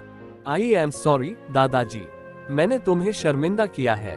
किन शेंगलोग ने किन युयान के छोटे से हाथ को कसकर पकड़ लिया और बार बार अपना सिर हिलाया। वह भावनाओं से इतना अभिभूत था कि उसकी आंखें थोड़ी लाल हो गईं। बेवकूफ लड़की, तुमने बहुत अच्छा काम किया। आप हमारे किन परिवार की शान है। डू चानफेंग ने एक फीकी मुस्कान के साथ कहा। यह कुछ भी गंभीर नहीं है। यह सिर्फ इतना है कि आपकी आध्यात्मिक ऊर्जा गड़बड़ा जाती है, लेकिन आपके मेरिडियन घायल नहीं होते हैं। कुछ समय के लिए स्वस्थ होने के बाद आप ठीक हो जाओगे। यह सुनकर किन शेंगलोग ने आखिरकार राहत की सांस ली। पियाओ जियानशेन ने अपने मुंह के कोने से खून पोंछा और धीरे से किन युयान के सामने चला गया। उसने किन युयान को सिर हिलाया और कहा, धन्यवाद। 9 प्रांतों में यह सबसे सार्थक लड़ाई है जिसका मैंने सामना किया है। यदि आप लंबे समय तक कृपान तकनीकों का अभ्यास करते हैं तो आप और मैं एक और युद्ध करने में सक्षम हो सकते हैं। उद्धरण चिन्ह। किन युयान ने सिर हिलाया। आपकी प्रशंसा के लिए धन्यवाद। तलवार कला में आपकी ताकत वास्तव में इसकी प्रतिष्ठा के अनुरूप है। दोनों ने एक दूसरे को देखा और मुस्कुरा दिए। पूरा मार्शल आर्ट हॉल तालियों की गड़गड़ाहट से गूंज उठा। चाहे वह पियाओ जियानशेन की ताकत हो या किन युयान की कड़ी मेहनत, वे सभी तालियों के पात्र थे। उसके बाद पियाओ जियानशेन ने सभी को विदाई दी और सेक्शन चीफ जिन के साथ निकल गए। तलवार कला मार्शल कलाकारों को चुनौती देने का उनका लक्ष्य अभी भी जारी रखना था, जब तक वह एक ऐसे व्यक्ति से मिलता है जो उसे हरा सकता है। दोनों के मैच का वीडियो भी मंच पर पोस्ट किया गया था और इसे तेजी से प्रचारित किया गया था। किन युयान को उसके दादा निर्देशक के कार्यालय में लाए थे। युयान, दादाजी को ईमानदारी से बताओ, आपको अपनी कृपान तकनीक किसने सिखाई? क्या यह वह मार्शल आर्टिस्ट था जो हमारे जियांगहाई शहर में दिखाई दिया था? किन युयान ने सिर हिलाया। उसने दूसरे के कृपान के इरादे को समझ लिया था, जिसे उसकी कृपान तकनीक से सीखने के रूप में माना जा सकता है। मुझे पता था कि यह वह होगा। किन शेंगलोग ने अपनी बाईं हथेली को अपनी मुट्ठी से थपथपाया। उसकी आंखें उत्साह से चमक उठी। तो तुम्हारा मालिक कहाँ है? हमें जल्दी से उसके पास ले चलो। किन युयान का चेहरा परेशान था। मैं बिल्कुल नहीं जानता कि वह कौन है। मुझे नहीं पता कि वह कहाँ है। वो कैसे संभव है? आप पहले से ही उनके शिष्य हैं। तुम्हें तो यह भी नहीं पता कि वह कौन है। किन युयान ने सिर हिलाया और तुरंत अपना सिर हिलाया। उस दिन मैं नदी के किनारे खेती कर रहा था जब मैंने उसे आगे बढ़ते देखा। मैंने उससे विनती की कि वह मुझे अपना शिष्य बना ले और उसने मना कर दिया। मैं वह था जिसने कृपान के निशान से कृपान की मंशा को समझा। मैं इस कृपान इरादे को धीरे धीरे समझ रहा हूँ, लेकिन मेरा दिमाग बहुत बेवकूफ हो सकता है। अब तक मैं केवल 2% से भी कम समझ पाया हूँ। दोनों बुढ़िया पूरी तरह से हतप्रभ रह गईं। वे इतने चौंक गए कि वे अवाक रह गए। कृपान के 2% से भी कम इरादे वास्तव में किन युयान की कृपान तकनीक को इतने स्तर तक बढ़ा सकते हैं। क्या यह स्वर्ग विरोधी व्यक्ति कुछ अधिक दूर नहीं जा रहा था? किसी को यह जानना था कि किन युयान ने पियाओ जियानशेन के मुंह के कोने को तब तक हिलाया था जब तक कि कृपान के उस छोटे से इरादे से खून नहीं बह गया। यदि यह कुछ प्रतिशत अधिक होता तो इसका अर्थ यह होता कि वह पियाओ जियानशेन के समकक्ष होती। अगर यह कुछ और होता तो क्या वह तुरंत पियाओ जियानशेन को मार पाती? क्या कमाल है। डू चानफेंग मदद नहीं कर सका, लेकिन गहरी सांस ले सका। पहले मैंने सोचा था कि वह एक देवता हो सकता है। अब ऐसा लगता है कि उसकी साधना शायद देवता संप्रदाय से ऊपर है। क्या? किन शेंगलोग आश्चर्य से चिल्लाया और उसके अत्यधिक उत्साह के कारण उसका चेहरा तमतमा गया। यह बस अकल्पनीय था। देवता संप्रदाय के ऊपर वह था। हालांकि उन्होंने किन युयान को अपने शिष्य के रूप में नहीं लिया था, उन्होंने उसे एक कृपान इरादा दिया था और एक संबंध था। वह कितना भाग्यशाली था। तभी डू चानफेंग का फोन अचानक बज उठा। उसने अपना फोन लहराया और फोन का जवाब देने के लिए किनारे पर चलने से पहले अपने किन शेंगलोंग और अपनी पोती को इशारा किया। किन युयान ने अपने दादा को ध्यान से देखा। दादाजी, क्या मैं भविष्य में कृपान तकनीक का अभ्यास कर सकता हूँ? बेशक, हमारा किन परिवार आपकी पीढ़ी से तलवार तकनीक का अभ्यास करना बंद कर देगा और कृपान तकनीकों में बदल जाएगा। भविष्य में आप कृपान तकनीकों का पूरे दिल से अभ्यास कर सकते हैं। मैं उसकी पूरी ताकत से तुम्हारा साथ दूंगा। किन युयान ने आखिरकार राहत की सांस ली। धन्यवाद दादा। एक क्षण बाद डू चांगफेंग वसंत की हवा से भरे चेहरे के साथ वापस चला गया। लगता है मुझे किसने बुलाया? कौन? किन शेंगलोंग मदद नहीं कर सका, लेकिन डू चांगफेंग ने रहस्यमय तरीके से उत्तर दिया। मेरे प्रिंसिपल, वह विशेष रूप से युयान को जिंगडो मार्शल आर्ट्स अकादमी में पढ़ने के लिए आमंत्रित करना चाहता है। सचमुच? किन शेंगलोंग इतना उत्साहित था कि वह कांपने लगा। वह जिंगडो था, एक ऐसी जगह जहां 9 प्रांतों के सभी छात्र जाने का सपना देखते थे। अगर मैं गलत नहीं हूँ तो थोड़ी देर में देश की अन्य शीर्ष मार्शल आर्ट अकादमियां भी आपकी तलाश करेगी। अब युयान पूरी तरह से प्रसिद्ध है। अच्छा अच्छा अच्छा, किन शेंगलोंग ने उत्साह से कहा। हमारे किन परिवार ने इस बार वास्तव में एक प्रतिभा पैदा की है। युयान, आप किस शीर्ष अकादमी में जाने की योजना बना रहे हैं? किन शेंगलांग मदद नहीं कर सकता था लेकिन पूछ सकता था। उसे अपनी पोती के विचारों को पहले से जानना था ताकि बाद में कॉल आने से पहले वह उसके साथ चर्चा कर सके। किन युयान चुप थी। दादाजी, मैं जियांगहाई शहर नहीं छोड़ना चाहता। क्या आप जियांगहाई शहर नहीं छोड़ना चाहते हैं? ये जीवन में एक बार आने वाला मौका है। तुम? किन शेंगलोंग कुछ और कहना चाहता था, लेकिन डू चांगफेंग ने उसे मनाने की कोशिश की। ओल्ड किन, मुझे भी लगता है कि युयान के लिए जियांगहाई शहर में रहना बेहतर है। सबसे पहले, वह अभी तक उस कृपान के इरादे को पूरी तरह से समझ नहीं पाए है। यहाँ तक कि अगर वह एक शीर्ष स्तरीय अकादमी में गई तो उसने जो ज्ञान सीखा वह इस कृपान इरादे जितना अच्छा नहीं होगा। दूसरा, अगर वह कौतुक अभी भी जियांगहाई शहर में था और वह उससे फिर से मिलने वाली थी तो यह युयान के लिए बहुत बड़ा सौभाग्य होगा। किन शेंगलोंग ने सिर हिलाया। हाँ, आप ठीक कह रहे हैं। चीजों के बारे में नहीं सोचने के लिए यह मेरी गलती है। भविष्य में युयान, आप अपनी इच्छानुसार खेती कर सकते हैं। मैं इसमें जरा सा भी दखल नहीं दूंगा। जैसे ही पियाओ जियानशिन जियांगहाई मार्शल आर्ट्स अकादमी से बाहर निकले, सेक्शन चीफ जिन का उदास मिजाज दूर हो गया। सौभाग्य से आप इस बार जीत गए। यदि आप हार गए थे तो वापस जाने पर मैं अनिवार्य रूप से बहुत सारी जिम्मेदारी वहन करूंगा। लेकिन फिर आप इस बार बहुत उतावले थे। यदि उस किन लड़की ने आपसे झूठ बोला होता और वास्तव में कुछ और वर्षों तक कृपान तकनीक का अभ्यास किया होता तो आप असफल हो सकते थे। भविष्य में आपको इस तरह का काम दोबारा करने की बिल्कुल अनुमति नहीं है। समझ गया। क्या आपकी चोटें ठीक हैं? यह ठीक है। अभी झटके से थोड़ी सी चोट आई है। जब हम अगले शहर में पहुंचेंगे तो वह पूरी तरह से ठीक हो जाएगा।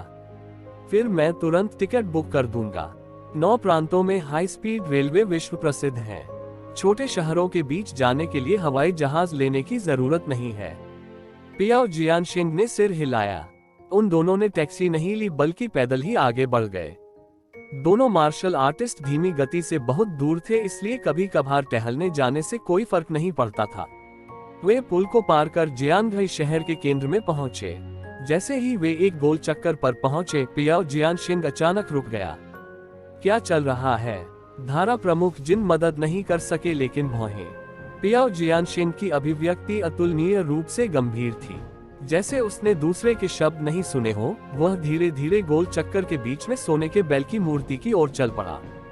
पियाओ जियानशिंग, तुम क्या कर रहे हो? सेक्शन चीफ जिन चिल्लाया, लेकिन ऐसा लग रहा था कि पियाओ जियानशिंग ने उसे पूरी तरह से नजरअंदाज कर दिया था। इसके अलावा वह सोने के बैल की मूर्ति के जितना करीब गया, उसका शरीर उतना ही कांपता गया। एक बार जब वे मूर्ति के सामने खड़े हुए तो उनकी निगाह स्वर्ण बैल की मूर्ति पर लगे तलवार के निशान पर पड़ी। अचानक उसने एक कौर खून थूका और घुटने के बल जमीन पर गिर पड़ा। जियानशिंग, धारा प्रमुख जिनका चेहरा बहुत बदल गया।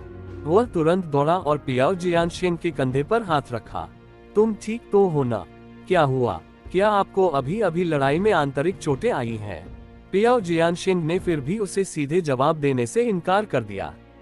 उसने सिर्फ अपने हाथ ऊपर उठाए जैसे कि वह पागल हो गया हो। वह हंसा और चिल्लाया, मुझे यह मिला, मुझे यह मिला। तलवार कला का गहरा अर्थ। असली तलवार कला। मालिक, आप सही कह रहे हैं। इस दुनिया में तलवार कला 9 प्रांतों से आती है। इस दुनिया की सारी मार्शल आर्ट 9 प्रांतों से आती है। हा हा हा। जियांगहाई मार्शल आर्ट्स अकादमी में किन शेंगलोग और डू चांगफेंग, जो किन युयान के लिए खुश थे, को अचानक जियांगहाई गैरिसन से खबर मिली। किन शेंगलोग की अभिव्यक्ति तुरंत गंभीर हो गई। ओल्ड किन, क्या चल रहा है? किन शेंगलोग ने बुदबुदाया, यह पियाओ जियानशिंग है। लगता है वह पागल हो गया है। पागल हो गया? क्या चल रहा है? मुझे नहीं पता।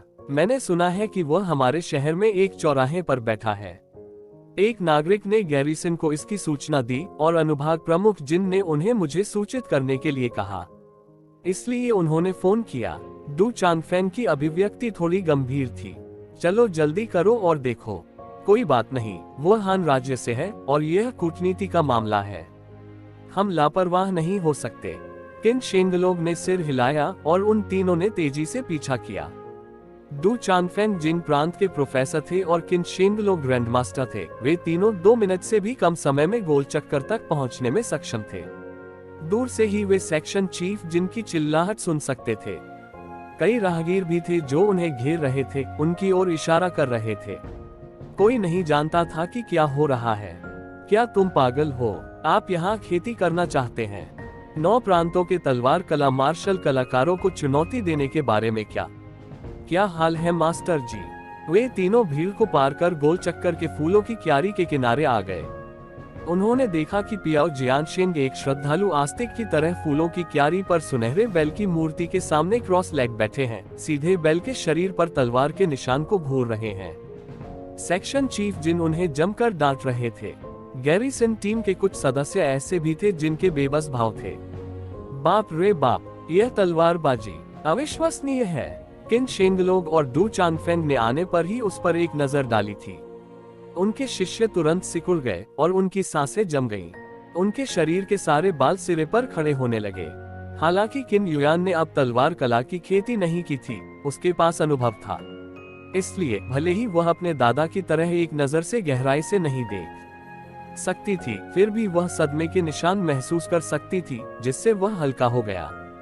हालांकि तलवार का निशान कमजोर था और नदी पर मार्शल आर्टिस्ट के ब्लेड के निशान से बहुत कम प्रभाव था, इसमें निहित तलवार का इरादा उस निशान में निहित कृपाण इरादे से कमजोर नहीं था।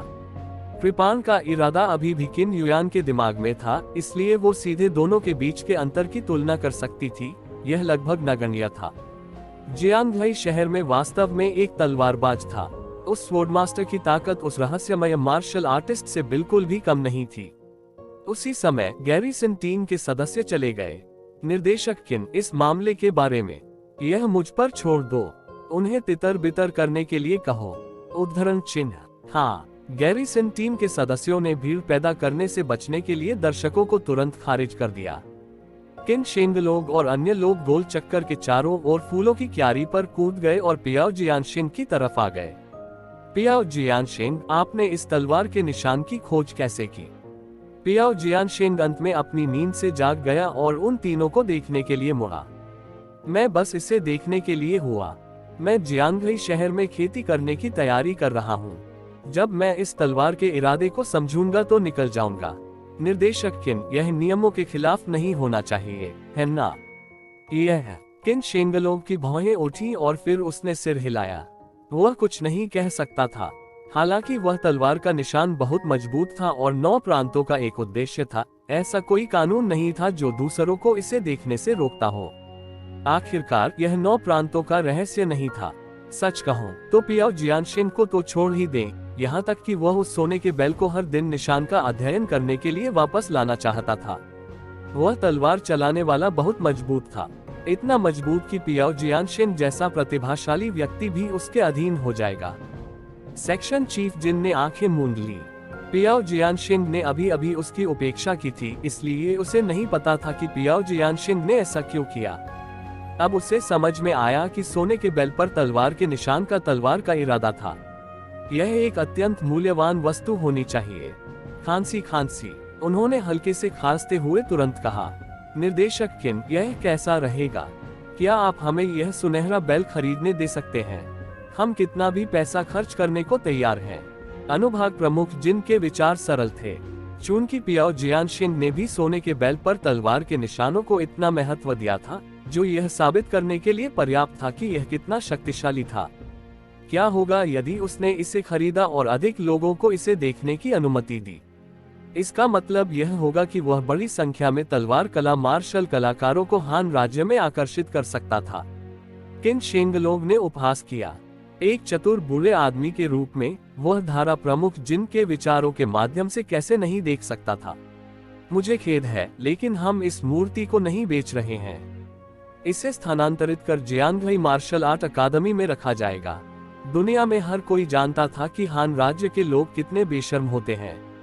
यदि वह सोने का बैल उन्हें दे दिया जाता और वे तलवार कला मार्शल कलाकारों को आकर्षित करते, तो वे 9 प्रांतों का घोटाला करने के लिए भी वापस आ सकते। किन शेंगलोंग बेवकूफ नहीं था। कीमत पर बातचीत करना आसान है। हम अभी बातचीत शुरू कर सकते हैं। 100 मिलियन, 200 मिलियन, 300 मिलियन, 1 अरब, पैसा कोई समस्या नहीं है। यह देखकर कि सेक्शन चीफ जिन अभी भी सौदेबाजी करना चाहता है, डू चांगफेंग मुस्कुराया। यह तलवार का निशान एक शीर्ष स्तरीय मार्शल कलाकार द्वारा बनाया गया था। हो सकता है कि उसकी साधना आपके तलवार ऋषि लियू चेंगक्सुन से कम न हो। यदि आप बिना अनुमति के उसकी तलवार का निशान हटा दें और उसे क्रोधित कर दें, तो मुझे लगता है कि आपके राज्य में कोई भी आपको नहीं बचा सकता है।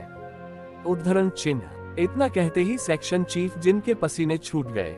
वह केवल इसे खरीदना चाहता था, लेकिन उसने परिणामों के बारे में नहीं सोचा था। दरअसल जो व्यक्ति उस तलवार का निशान बना सकता था, वह निश्चित रूप से कोई साधारण व्यक्ति नहीं था। अगर उसने इसे लिया और दूसरे को दुखी किया, तो यह वास्तव में एक बड़ी समस्या हो सकती है। एक पल के लिए रुककर उसने मुस्कुराते हुए चेहरे को रखा और दूसरे सबसे अच्छे विकल्प के लिए तैयार हो गया। निर्देशक किन सही कह रहे हैं, मैं असभ्य था। हालांकि इस तलवार के निशान की खोज सबसे पहले हमारे जियानशिंग ने की थी। इसे देखने के लिए जियांगई शहर में रहना उसके लिए कोई समस्या नहीं होनी चाहिए, है ना? किन शेंगलोंग ने हल्की सी भौहें चढ़ा दी। दरअसल वह नहीं चाहता था कि पियाओ जियानशिंग भी इसे देखे। आखिरकार पियाओ जियानशिंग हान राज्य से थे। यदि उन्होंने इसका पालन किया, तो यह 9 प्रांतों के लिए एक नुकसान होगा। मार्शल आर्ट की राष्ट्रीय सीमा नहीं होती, लेकिन मार्शल आर्टिस्ट की राष्ट्रीयता होती है। उस समय डू चांगफेंग ने किन शेंगलोंग के दिमाग में अपनी आवाज पहुंचाई। उसे ऐसा करने दो। पियाओ जियानशिंग ने इस तलवार के निशान को पहले ही देख लिया है और उसके दिमाग में पहले से ही इसकी छाप है। यहाँ तक कि अगर आप उसे इसे देखना जारी नहीं रखने देते हैं, तो भी वह पहले ही बहुत कुछ याद कर चुका होता है। इसे रोकने का कोई उपाय नहीं है। इसके बजाय जियांगई मार्शल आर्ट्स अकादमी के लिए कुछ व्यवहारिक करने के लिए उनकी प्रसिद्धि का उपयोग करना बेहतर होगा। अगर वह अकादमी में शामिल होता, तो निश्चित रूप से कई छात्र होते जो उसकी प्रतिष्ठा के कारण आते और मार्शल आर्ट अकादमी में भी शामिल होते। इसके अलावा उनके गुरु हान राज्य लियू चेंगक्सुन के तलवार ऋषि हैं। तलवार कला में उनकी उपलब्धियां कोई छोटी बात नहीं है। यदि आप उन्हें तलवार ऋषि से उनकी शिक्षाओं को साझा करते हैं, तो यह निश्चित रूप से तलवार कला की आपकी समझ में सुधार करेगा। यह निश्चित रूप से एक जीत की स्थिति होगी। किन शेंगलोंग की आंखें चमक उठी। सही बात है, पियाओ जियानशिंग ने इसे पहले ही देख लिया था। कोई रास्ता नहीं था कि वह इसे उलट सके। बेहतर होगा कि उसे अकादमी में शामिल होने और कुछ लाभ हासिल करने के लिए मना लिया जाए। आपको इसे उसी तरह थूकना होगा जैसे आपने इसे अंदर लिया था। वास्तव में मुझे आपको इसे दोगुना करना होगा। यदि आप हमारे 9 प्रांतों का लाभ उठाना चाहते हैं, तो मैं आपको बता दूंगा कि यह बिल्कुल असंभव है। ठीक है, मैं सहमत हूँ। हालांकि यह तलवार का निशान अत्यंत कीमती है, इतना कि हम इसे यहाँ नहीं छोड़ सकते। मैं इसे अकादमी में वापस लाऊंगा और इसे संरक्षित करूंगा। अगर पियाओ जियानशिंग इसे देखना जारी रखना चाहते हैं, तो जियांगई मार्शल आर्ट्स अकादमी के एक्सचेंज छात्र बनने के लिए उनका स्वागत है। क्या कहा? धारा प्रमुख जिनकी अभिव्यक्ति अचानक बदल गई। पियाओ जियानशिंग हान राज्य में युवा पीढ़ी के बीच एक स्टार व्यक्ति थे, जो तलवार साधु लियू चेंगक्सुन के व्यक्तिगत शिष्य थे। यदि वह जियांगही मार्शल आर्ट्स अकादमी का एक विनिमय छात्र बन गया, जो 9 प्रांतों में एक निम्न मध्यम वर्ग अकादमी थी, तो वह दूसरों को उसका फायदा उठाने की अनुमति नहीं देगा। इससे उनकी छवि पर कितना असर पड़ेगा। हालांकि तलवार का निशान मजबूत था, किन शेंग लोग इसे एक से अधिक लोगों को दिखाने का जोखिम नहीं उठा सकता था। अगर वह इसे हजारों लोगों को दिखाना चाहता है, तो इसका मतलब पियाओ जियानशिन के लिए इतना अधिक नहीं होगा। यह एक अंतिम चाल की तरह था। यदि एक व्यक्ति इसे जानता है, तो इसे अंतिम कदम कहा जाएगा। अगर 10,000 लोग इसे जानते, तो यह एक घटिया कदम होगा जो कोई भी कर सकता है। नहीं, धारा प्रमुख जिन ने तुरंत खारिज कर दिया। क्या मजाक है। आखिरकार केवल हंस ही दूसरों का फायदा उठा सकते थे। वे दूसरों को उनका फायदा कैसे उठाने दे सकते थे? तो फिर कोई रास्ता नहीं है। मैं अब सोने का बेल ले जाऊंगा। एक पल इंतजार करें। पियाओ जियानशिन तुरंत उठ खड़ा हुआ। मैं जियांगही मार्शल आर्ट्स अकादमी में एक एक्सचेंज छात्र के रूप में शामिल होने के लिए तैयार हूँ, लेकिन केवल 1 वर्ष के लिए।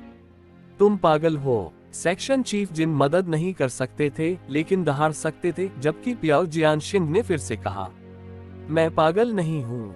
तुम वापस जाओ और मेरे मालिक को इस बारे में बताओ, वह बाकी को संभाल लेगा। उद्धरण चिन्ह। आप तुम पागल हो। मैं इस बार तुम्हारी वजह से मारा जा रहा हूँ। किन शेंगलोग और डू चांगफेंग ने एक दूसरे को देखा और बूढ़ी लोमड़ियों की तरह मुस्कुराए। यह नहीं कहा जा सकता था कि वे बेशर्म थे। आखिरकार वह राष्ट्रों के बीच एक प्रतियोगिता थी। पियाओ जियानशिन ने पहले ही उस तलवार के इरादे को देख लिया था और कोई पीछे मुड़कर नहीं देखा था, इसलिए उसे दूसरे तरीके से इस्तेमाल किया जा सकता था। हालांकि यह उचित नहीं था, लेकिन यह 9 प्रांतों की भलाई के लिए था। ... ये जियो की तरफ। उसने पुस्तकालय में किन युयान और पियाओ जियानशिन के द्वंद्व का वीडियो देखा। ऐसा नहीं था कि वह देखना चाहता था। उसे किन युयान और पियाओ जियानशिन के बीच द्वंद्व युद्ध में बिल्कुल भी दिलचस्पी नहीं थी। किन युयान पहले से ही ऐसी स्थिति में था। पियाओ जियानशिन, जो उसके साथ लड़ रहा था, कितना मजबूत हो सकता है। यह गु हाई ही था जिसके पास करने के लिए बेहतर कुछ नहीं था, और उसने उसे दिखाने पर जोर दिया। इसे देखने के बाद ये जियो मदद नहीं कर सका, लेकिन एक गहरी सांस छोड़ी। यह कचरा था। यह उनके समय की पूरी बर्बादी थी। ये जियो की नजर में उन दोनों के बीच का द्वंद्व बिल्कुल एक बच्चे के घर खेलने जैसा था। यह बेहद उबाऊ था, यहाँ तक कि अगर उसने अपनी खेती को 5वीं कक्षा में हॉटियन तक दबा दिया, तो ये जियो ने महसूस किया कि वह अकेले ही उन दोनों की तरह 10 लोगों का मुकाबला कर सकता है।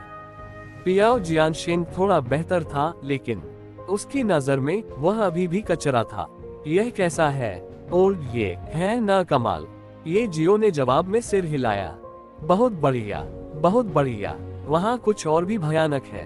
फोरम, वीबो और वीचैट सभी विस्फोट कर रहे हैं। ओह, क्या चल रहा है? इस पियाओ जियानशिन के बारे में अभी भी कुछ है। वह हमारे शहर में एक चौराहे पर चला गया और ऐसा लगता है कि उसने एक बेहद मजबूत तलवार की मंशा की खोज की है। वह इतना डरा हुआ था कि उसने मौके पर ही मुंह से खून थूक दिया। बाद में वह बेशर्मी से चौराहे पर बैठ गया और जाने को तैयार नहीं था। हमारा जियांगहाई शहर वास्तव में उत्कृष्ट लोगों की भूमि है। पहले एक रहस्यमयी ग्रैंड मास्टर और अब तलवारबाजी के उस्ताद। आपको क्यों लगता है कि मैं कभी किसी ऐसे व्यक्ति से नहीं मिला जो मुझे एक शिष्य के रूप में अपनाएगा? गोल चक्कर, तलवार के निशान, उद्धरण चिन्ह। ये जियो की भौहें चढ़ गईं। यह बहुत परिचित लगता है। अगर उसे ठीक से याद है, तो उसने 2 दिन जो नाश्ता खरीदा था, वह भी एक चौराहे पर था जहां उसने एक दुष्ट आत्मा को मार डाला था। उस समय उन्होंने इसे मारने के लिए अपनी आध्यात्मिक ऊर्जा का उपयोग किया। हालांकि उसने अपनी ताकत को दबा दिया और पीछे हटने की कोशिश की, लेकिन ऐसा लग रहा था कि वह अभी भी गोल चक्कर पर सोने के बेल पर निशान छोड़ गया है। क्या कोई वीडियो है? हाँ, बू हाई ने तुरंत इसे ये जियो के लिए ढूंढ लिया। जब ये जियो ने वीडियो देखा, तो उसका चेहरा मदद नहीं कर सका, लेकिन हिंसक रूप से कांप गया। जैसा सोचा था, वह जगह थी। हालांकि उस पियाओ जियानशिन की आंखें काफी तेज थीं। वह इसकी खोज कैसे कर सकता था? उन्होंने अपनी पूरी ताकत का बिल्कुल भी इस्तेमाल नहीं किया। वह तलवार का निशान केवल 2 अंगुल से कम लंबा होना चाहिए। एमेन, ऐसा लगता है कि मुझे भविष्य में और अधिक सावधान रहना होगा। अगली बार मैं पूरी कोशिश करूंगा कि एक भी निशान न छोड़े। नहीं तो हमेशा कोई न कोई परेशानी होगी। पियाओ जियानशिंग के जियांगई मार्शल आर्ट्स अकादमी में एक एक्सचेंज छात्र के रूप में शामिल होने के मामले ने जियांगई शहर में काफी हलचल मचाई। आखिरकार उनका रेज्यूमे वास्तव में बहुत ही उत्कृष्ट था, क्योंकि उन्होंने जिन प्रांत में तलवार कला प्रतिभाओं के एक चक्र को पार कर लिया था। अब जब वह अकादमी में शामिल हो गए थे तो इससे यह आभास हुआ कि जियांगई मार्शल आर्ट अकादमी बहुत उत्कृष्ट थी। इसलिए जब जियांगई शहर के लोगों ने पास के कई शहरों के माता पिता सहित शरद ऋतु में अपने बच्चों को साइन किया तो उनके दिमाग में जियांगई मार्शल आर्ट अकादमी थी।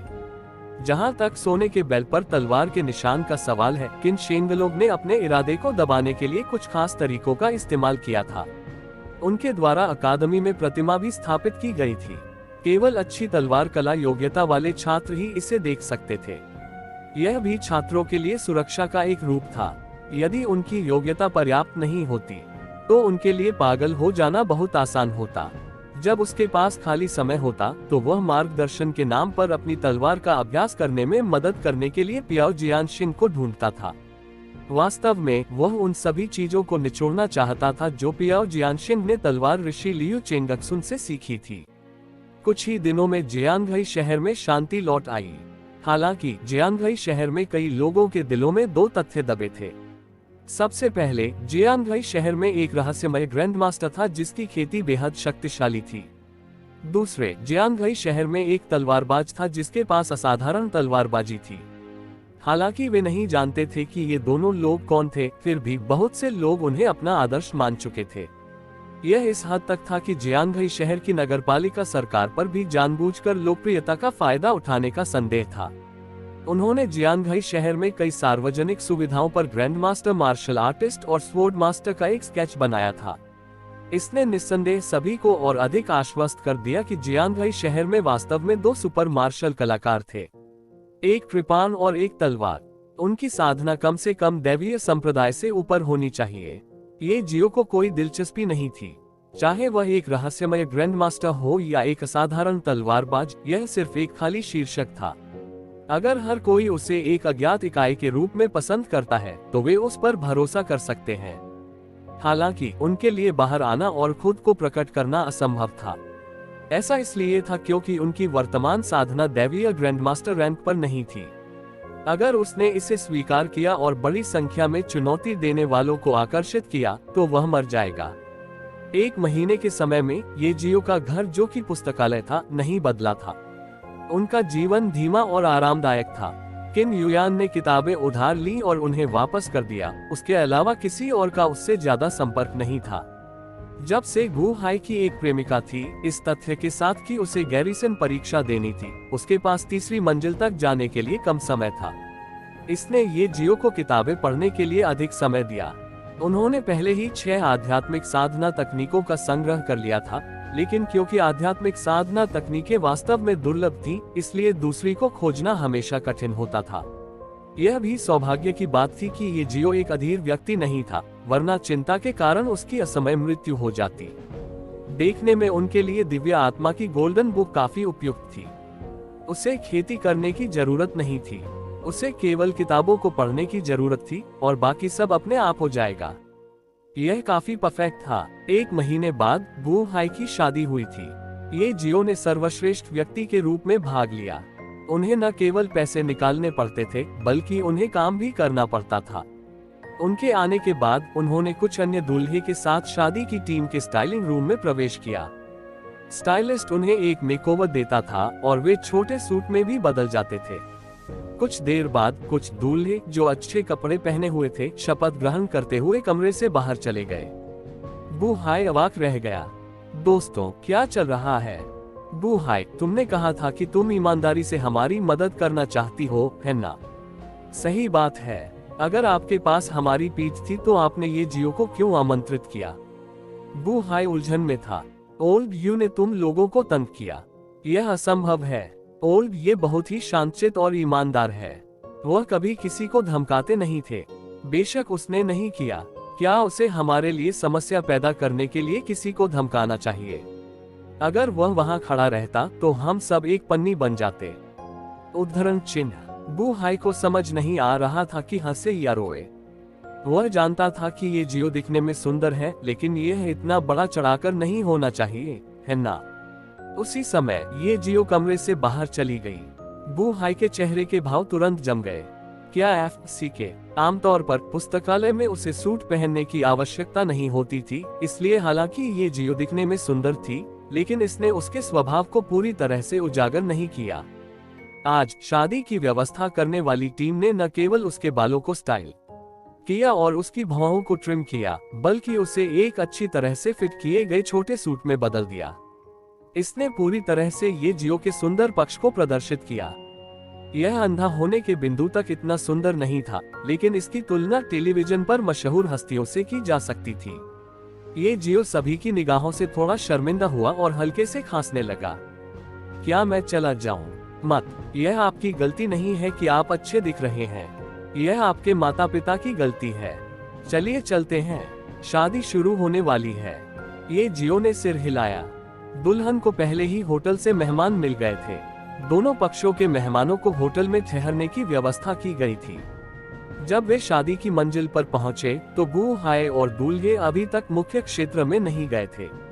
गलियारे में कुछ मेहमान जिन्होंने पहले बू हाय को नहीं देखा था, उनकी निगाह ये जियो पर पड़ी। वह दूल्हा है ना? क्या वह बहुत सुंदर नहीं है? वह टीवी पर एक सेलिब्रिटी की तरह बहुत सुंदर है। वह लूगल वाकई भाग्यशाली है। आज लू के पास उसकी सहपाठी के रूप में एक सहपाठी है जो बहुत सुंदर भी है। मुझे लगता है कि उन्हें युगल होना चाहिए था। लू इस युवक के अच्छे लुक के लायक नहीं है। बू हाई का चेहरा उदास हो गया। अन्य दूल्हे पक्ष से बुदबुदाए। हमें उसे उस प्रस्ताव पर ले जाना चाहिए था जब उसने जाने का सुझाव दिया था। बू हाई ने हल्की खांसी। उसने अजीबता की परवाह नहीं की और सभी को शादी के लिए प्रेरित किया। जैसे ही वह अंदर गया, शादी की मेजबानी के प्रभारी ने ये जियो को पकड़ लिया। तुम अभी यहाँ क्यों हो? हम लंबे समय से आपका इंतजार कर रहे हैं। जल्दी से जाइए और पंक्तियों को पढ़िए। आपको बाद में उनकी आवश्यकता होगी। बू हाई का चेहरा और भी गहरा हो गया था। ये जियो ने अजीब तरह से अपने मरोड़ की ओर इशारा किया। मैं सबसे अच्छा आदमी हूँ, वह दूल्हा है। इमसी तुरंत हंस पड़ी। हा, मुझे गलत व्यक्ति मिल गया है। मैं माफी चाहता हूँ। सौभाग्य से आज उसका बड़ा दिन था और उसका नाराज होना सही नहीं था, इसलिए बू हाई ने किसी के लिए परेशानी नहीं खड़ी की। कुछ शब्द बोलने के बाद सभी लोग जल्दी से शुभ कार्यक्रम में देरी से बचने के लिए अंदर चले गए। प्रवेश करने के बाद बू हाई ने सबसे पहले अपनी पत्नी को पाया और अपनी भावनाओं को बताते हुए उसका हाथ पकड़ लिया। यह महसूस करते हुए कि सबकी निगाहें आखिरकार उस पर टिकी हैं, उनका मूड काफी बेहतर हो गया। मिस्टर लू ने जब उनका स्मॉग लुक देखा तो उनके हाव भाव उदास थे। उसे लगा कि जिस फूल को उसने कई सालों से पाला था, उसे सुअर ने खा लिया है। उनकी बेबसी में तिरस्कार का भाव था। हालांकि जब मिस्टर लू ने दूल्हे के बीच असाधारण रूप से सुंदर ये जियो को देखा तो उसे रोने का मन हुआ, लेकिन उसके आंसू नहीं थे। डीमन इट, मैंने अपनी बेटी को ये जियो के संपर्क में क्यों नहीं आने दिया? अगर उसने पहले अपनी बेटी को ये जियो से मिलने आने दिया होता तो वह निश्चित रूप से उसे पकड़ लेती और बू हाई के हाथों में नहीं पड़ती। यह उल्लेख नहीं करने के लिए कि ये जियो दिखने में अच्छा था, कम से कम वह अजीब जगहों पर तो नहीं जाता था। बू हाई को फिर से देखते हुए उसका दिल और भी ज्यादा दर्द कर गया। उस समय उनका बहुत बड़ा नुकसान हुआ था। ये जियो ने उसका अभिवादन किया और चतुराई से एक कोने में छिप गया ताकि वह खुद को फिर से सुर्खियों में आने से रोक सके। उसने एक और हवा छोड़ी और अंत में उसे राहत मिली। अचानक उसके कान के पास एक परिचित आवाज सुनाई दी। आप भी आ गए। एक परिचित आवाज ने ये जियो को देखने के लिए अपना सिर घुमाया। यह किन युयान था। आज उसने pure white fishtail dress, light makeup और हाई हील्स पहनी हुई थी। वह अलौकिक लग रही थी। तुम यहाँ क्यों हो? वान मेरी रूममेट और बेस्ट फ्रेंड है। मैं सम्मान की दासी बनूंगी। वान का उपनाम लू था। वह मिस्टर लू की बेटी और बू हाई की पत्नी थी। ये जियो ने सिर हिलाया और कुछ और नहीं कहा। वह उससे बहुत परिचित नहीं था, इसलिए वह ज्यादा बात नहीं करता था। जहाँ तक सामान्य तौर पर महिलाओं की बात है तो वह उनसे ज्यादा बात भी नहीं करते थे। इसलिए हालांकि वे दोनों एक दूसरे को जानते थे, ये जियो उससे ज्यादा कुछ नहीं कहना चाहती थी। इससे किन युयान को थोड़ा अजीब लगा। इससे पहले कई लड़कों ने उससे उसके संपर्क विवरण के लिए कहा था, लेकिन जब ये जियो की बात आई तो उसे पूरी तरह से नजरअंदाज कर दिया गया। हालांकि यह कहना पड़ा कि उसे ये जियो के साथ रहना काफी पसंद था। हालांकि वह उबाऊ था और ज्यादा नहीं बोलता था, लेकिन वह उन मक्खियों की तरह नहीं होता जो उसके कान में भिनभिनाती रहती थी। इसलिए सबसे अच्छे दिखने वाले दो लोग कोने में कंधे से कंधा मिलाकर शादी समारोह की शुरुआत देख रहे थे। मंच बेहद जीवंत था और ये जियो बस देख रहा था। उनके जैसे कार्यकर्ता के लिए, जिसके पास भोजन और आवास उपलब्ध कराने के लिए 3000 युआन का मासिक वेतन था, बस देखना ही काफी था। बू हाई के पास उसका समर्थन करने के लिए उसके माता पिता थे। उसके पास मूल रूप से एक घर, एक कार और एक नौकरी थी। वह अकेला था और उसने अब तक 10,000 युआन से अधिक की बचत की थी। वह अपना भरण पोषण भी नहीं कर सकता था, तो वह शादी कैसे कर सकता था और एक महिला को ढूंढ सकता था? नहीं, उसने अभी अभी बू हाई को एक उपहार दिया था और अब यह 8,000 युआन से कम लग रहा था। अपने बटुए के बारे में सोचते हुए ये जियो किन युआन से एक निश्चित दूरी बनाए रखने के लिए दूसरी तरफ चला गया। कहने की जरूरत नहीं कि महिला के जाने के बाद बेवजह दबाव की लहर गायब हो गई। बहुत अधिक आरामदायक। किन युआन, जो शादी समारोह को देखने में डूबा हुआ था, ने उस पर ध्यान नहीं दिया। जल्द ही शादी समाप्त हो गई। लू वान की पीठ भीड़ की ओर थी और उसने अपने हाथ में फूल अपनी पीठ के पीछे फेंके। उसे नहीं पता था कि यह जानबूझकर किया गया था या नहीं, लेकिन संयोग से उसके फूल कोने की दिशा में फेंक दिए गए और किन युआन के हाथों में आ गए। इससे लोगों ने ये जियो को उसके साथ नोटिस किया और सोचा कि वे एक सुंदर जोड़ी हैं। वे मदद नहीं कर सकते थे, लेकिन हंसी की लहर को छोड़ दिया। ये जियो ने देखा कि लू वान ने किन युआन पर अपनी भौहें उठाई। यह वास्तव में जानबूझकर था। किन युआन का छोटा चेहरा थोड़ा लाल था। उसने अपने कान के पीछे के बालों को ब्रश किया और थोड़ा शर्मीला लग रहा था, जिससे कई पुरुषों ने उसकी तरफ देखा। हालांकि जब उन्होंने ये जियो को किन युआन के पास देखा तो उन्होंने जल्दी से अपने विचार एकत्र कर लिए। पुरुष बहुत तर्कसंगत जानवर थे। उनके सामने एक लंबा पहाड़ था, वह कितनी भी खूबसूरत क्यों न हो, उससे ऊपर उठना नामुमकिन था।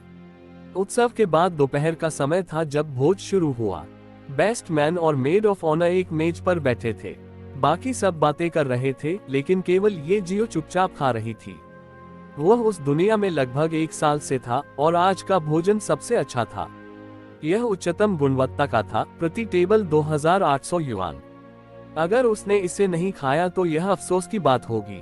ये जियो ने न केवल इसे खुद खाया, बल्कि कभी कभी टेबल के नीचे हुआन लियोली के लिए एक ड्रमस्टिक और मछली का एक टुकड़ा भी उठाया।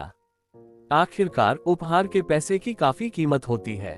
थोड़ा अधिक खाने से ही कोई अपने नुकसान की भरपाई कर सकता है। कुछ वर वधू जो ये जियो की संपर्क जानकारी जोड़ना चाहती थी, उन्होंने भी चतुराई से अपना लक्ष्य छोड़ दिया जब उन्होंने किन युआन को अपनी तरफ देखा। वे दोनों दिखने में बहुत अच्छे थे। उनकी आभा बहुत मजबूत थी। सभी ने उत्साह से बातचीत की, लेकिन उन दोनों को कुछ हद तक उपेक्षित किया गया। ये जियो अभी भी ठीक थी। वह हमेशा शांत रहता था, खासकर अजनबियों के लिए। किन युआन ज्यादा मिलनसार भी नहीं थी, इसलिए उसने मौजूदा अजीबता को कम करने के लिए ये जियो के साथ लापरवाही से बातचीत की। क्या आप अभी भी दोपहर में पुस्तकालय जा रहे हैं? ये जियो ने सिर हिलाया। मैं आज नहीं जा रहा हूँ। मैंने छुट्टी के लिए आवेदन किया है।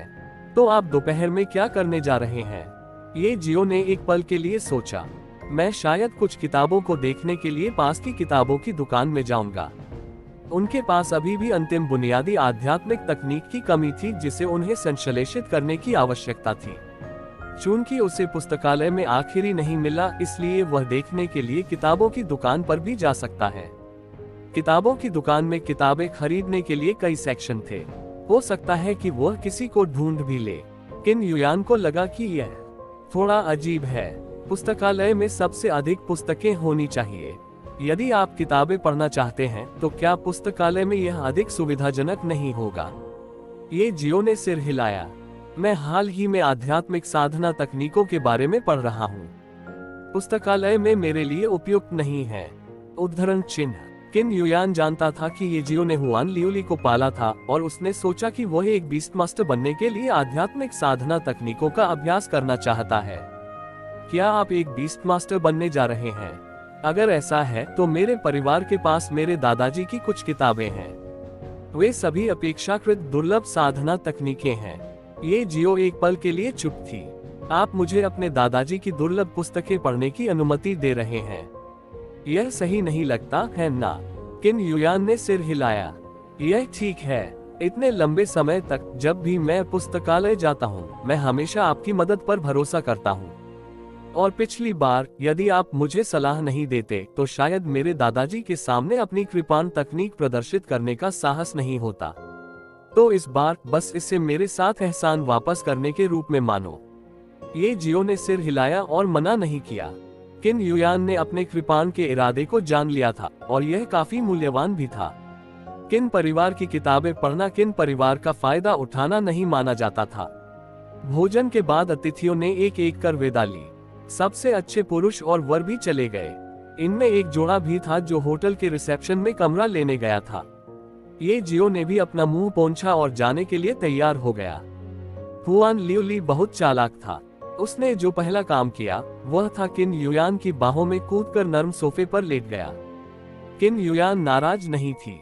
इसके बजाय उसने आसानी से हुआन लियोली के कोमल शरीर को गले लगा लिया।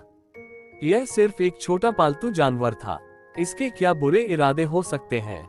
ये जियो उस प्रेत बिल्ली के लिए तिरस्कार से भर गया था जो 140 से अधिक वर्षों से जीवित थी। यह पहले से ही इतना पुराना था, फिर भी यह दिन भर जवान और प्यारा होने का दिखावा करता रहता था। हालांकि स्टार बीस्ट आमतौर पर बहुत पुराने थे। हुआन लियोली की उम्र को वास्तव में 7 या 8 साल का बच्चा माना जा सकता है। वे दोनों किन युयान के घर गए। किन युयान को समझ नहीं आ रहा था कि हंसे या रोए। हालांकि वो और ये जियो सिर्फ सामान्य दोस्त थे, लेकिन वो अपने दिल में आह भर नहीं सकती थी। वह आदमी सचमुच स्टील का आदमी था। उसने अपनी ऊंची एड़ी के जूते को हटाने के खिलाफ भी फैसला किया और उसके साथ कुछ सड़कों पर चलना पड़ा क्योंकि उसके पैरों में दर्द था। वास्तव में ऐसा नहीं था कि ये जियो स्टील का आदमी था। बात बस इतनी सी थी कि वह अभी प्यार में नहीं पड़ना चाहता था। वह दुनिया बहुत खतरनाक थी। स्टार बीस्ट के अस्तित्व के साथ यदि किसी की ताकत पर्याप्त मजबूत नहीं होती तो उसे किसी भी समय मृत्यु और निराशा का सामना करना पड़ सकता है। गर्लफ्रेंड ढूंढने से ही खुद पर पाबंदियां बढ़ेंगी। इसके अलावा किसी को लगातार अपनी प्रेमिका को खुश करना पड़ता था। सिंगल होने से ज्यादा आरामदायक कैसे हो सकता है। सबसे बड़ी बात यह कि उसके पास इसके लिए पैसे नहीं थे। जब कोई गरीब था तो प्यार में नहीं पड़ सकता था। अगर किसी ने किया भी तो वह व्यर्थ होगा। जब वे दोनों किन युयान के घर पहुंचे तो ये जियो थोड़ा स्तब्ध थी। किन युयान का घर कुछ 100 वर्ग फुट में फैला था। यह एक छोटा सा विला था जिसे साधारण लेकिन आलीशान तरीके से बनाया गया था। कई फर्नीचर बेहद महंगे महोगनी थे। हालांकि जब किसी ने किन शेंगलों की पहचान के बारे में सोचा तो यह आश्चर्य की बात नहीं थी। मियाओ। जब वे आंगन के पास से गुजरे तो हुआन लियोली, जो किन युयान की छाती से लिपटी हुई थी, अचानक उत्तेजित हो गई।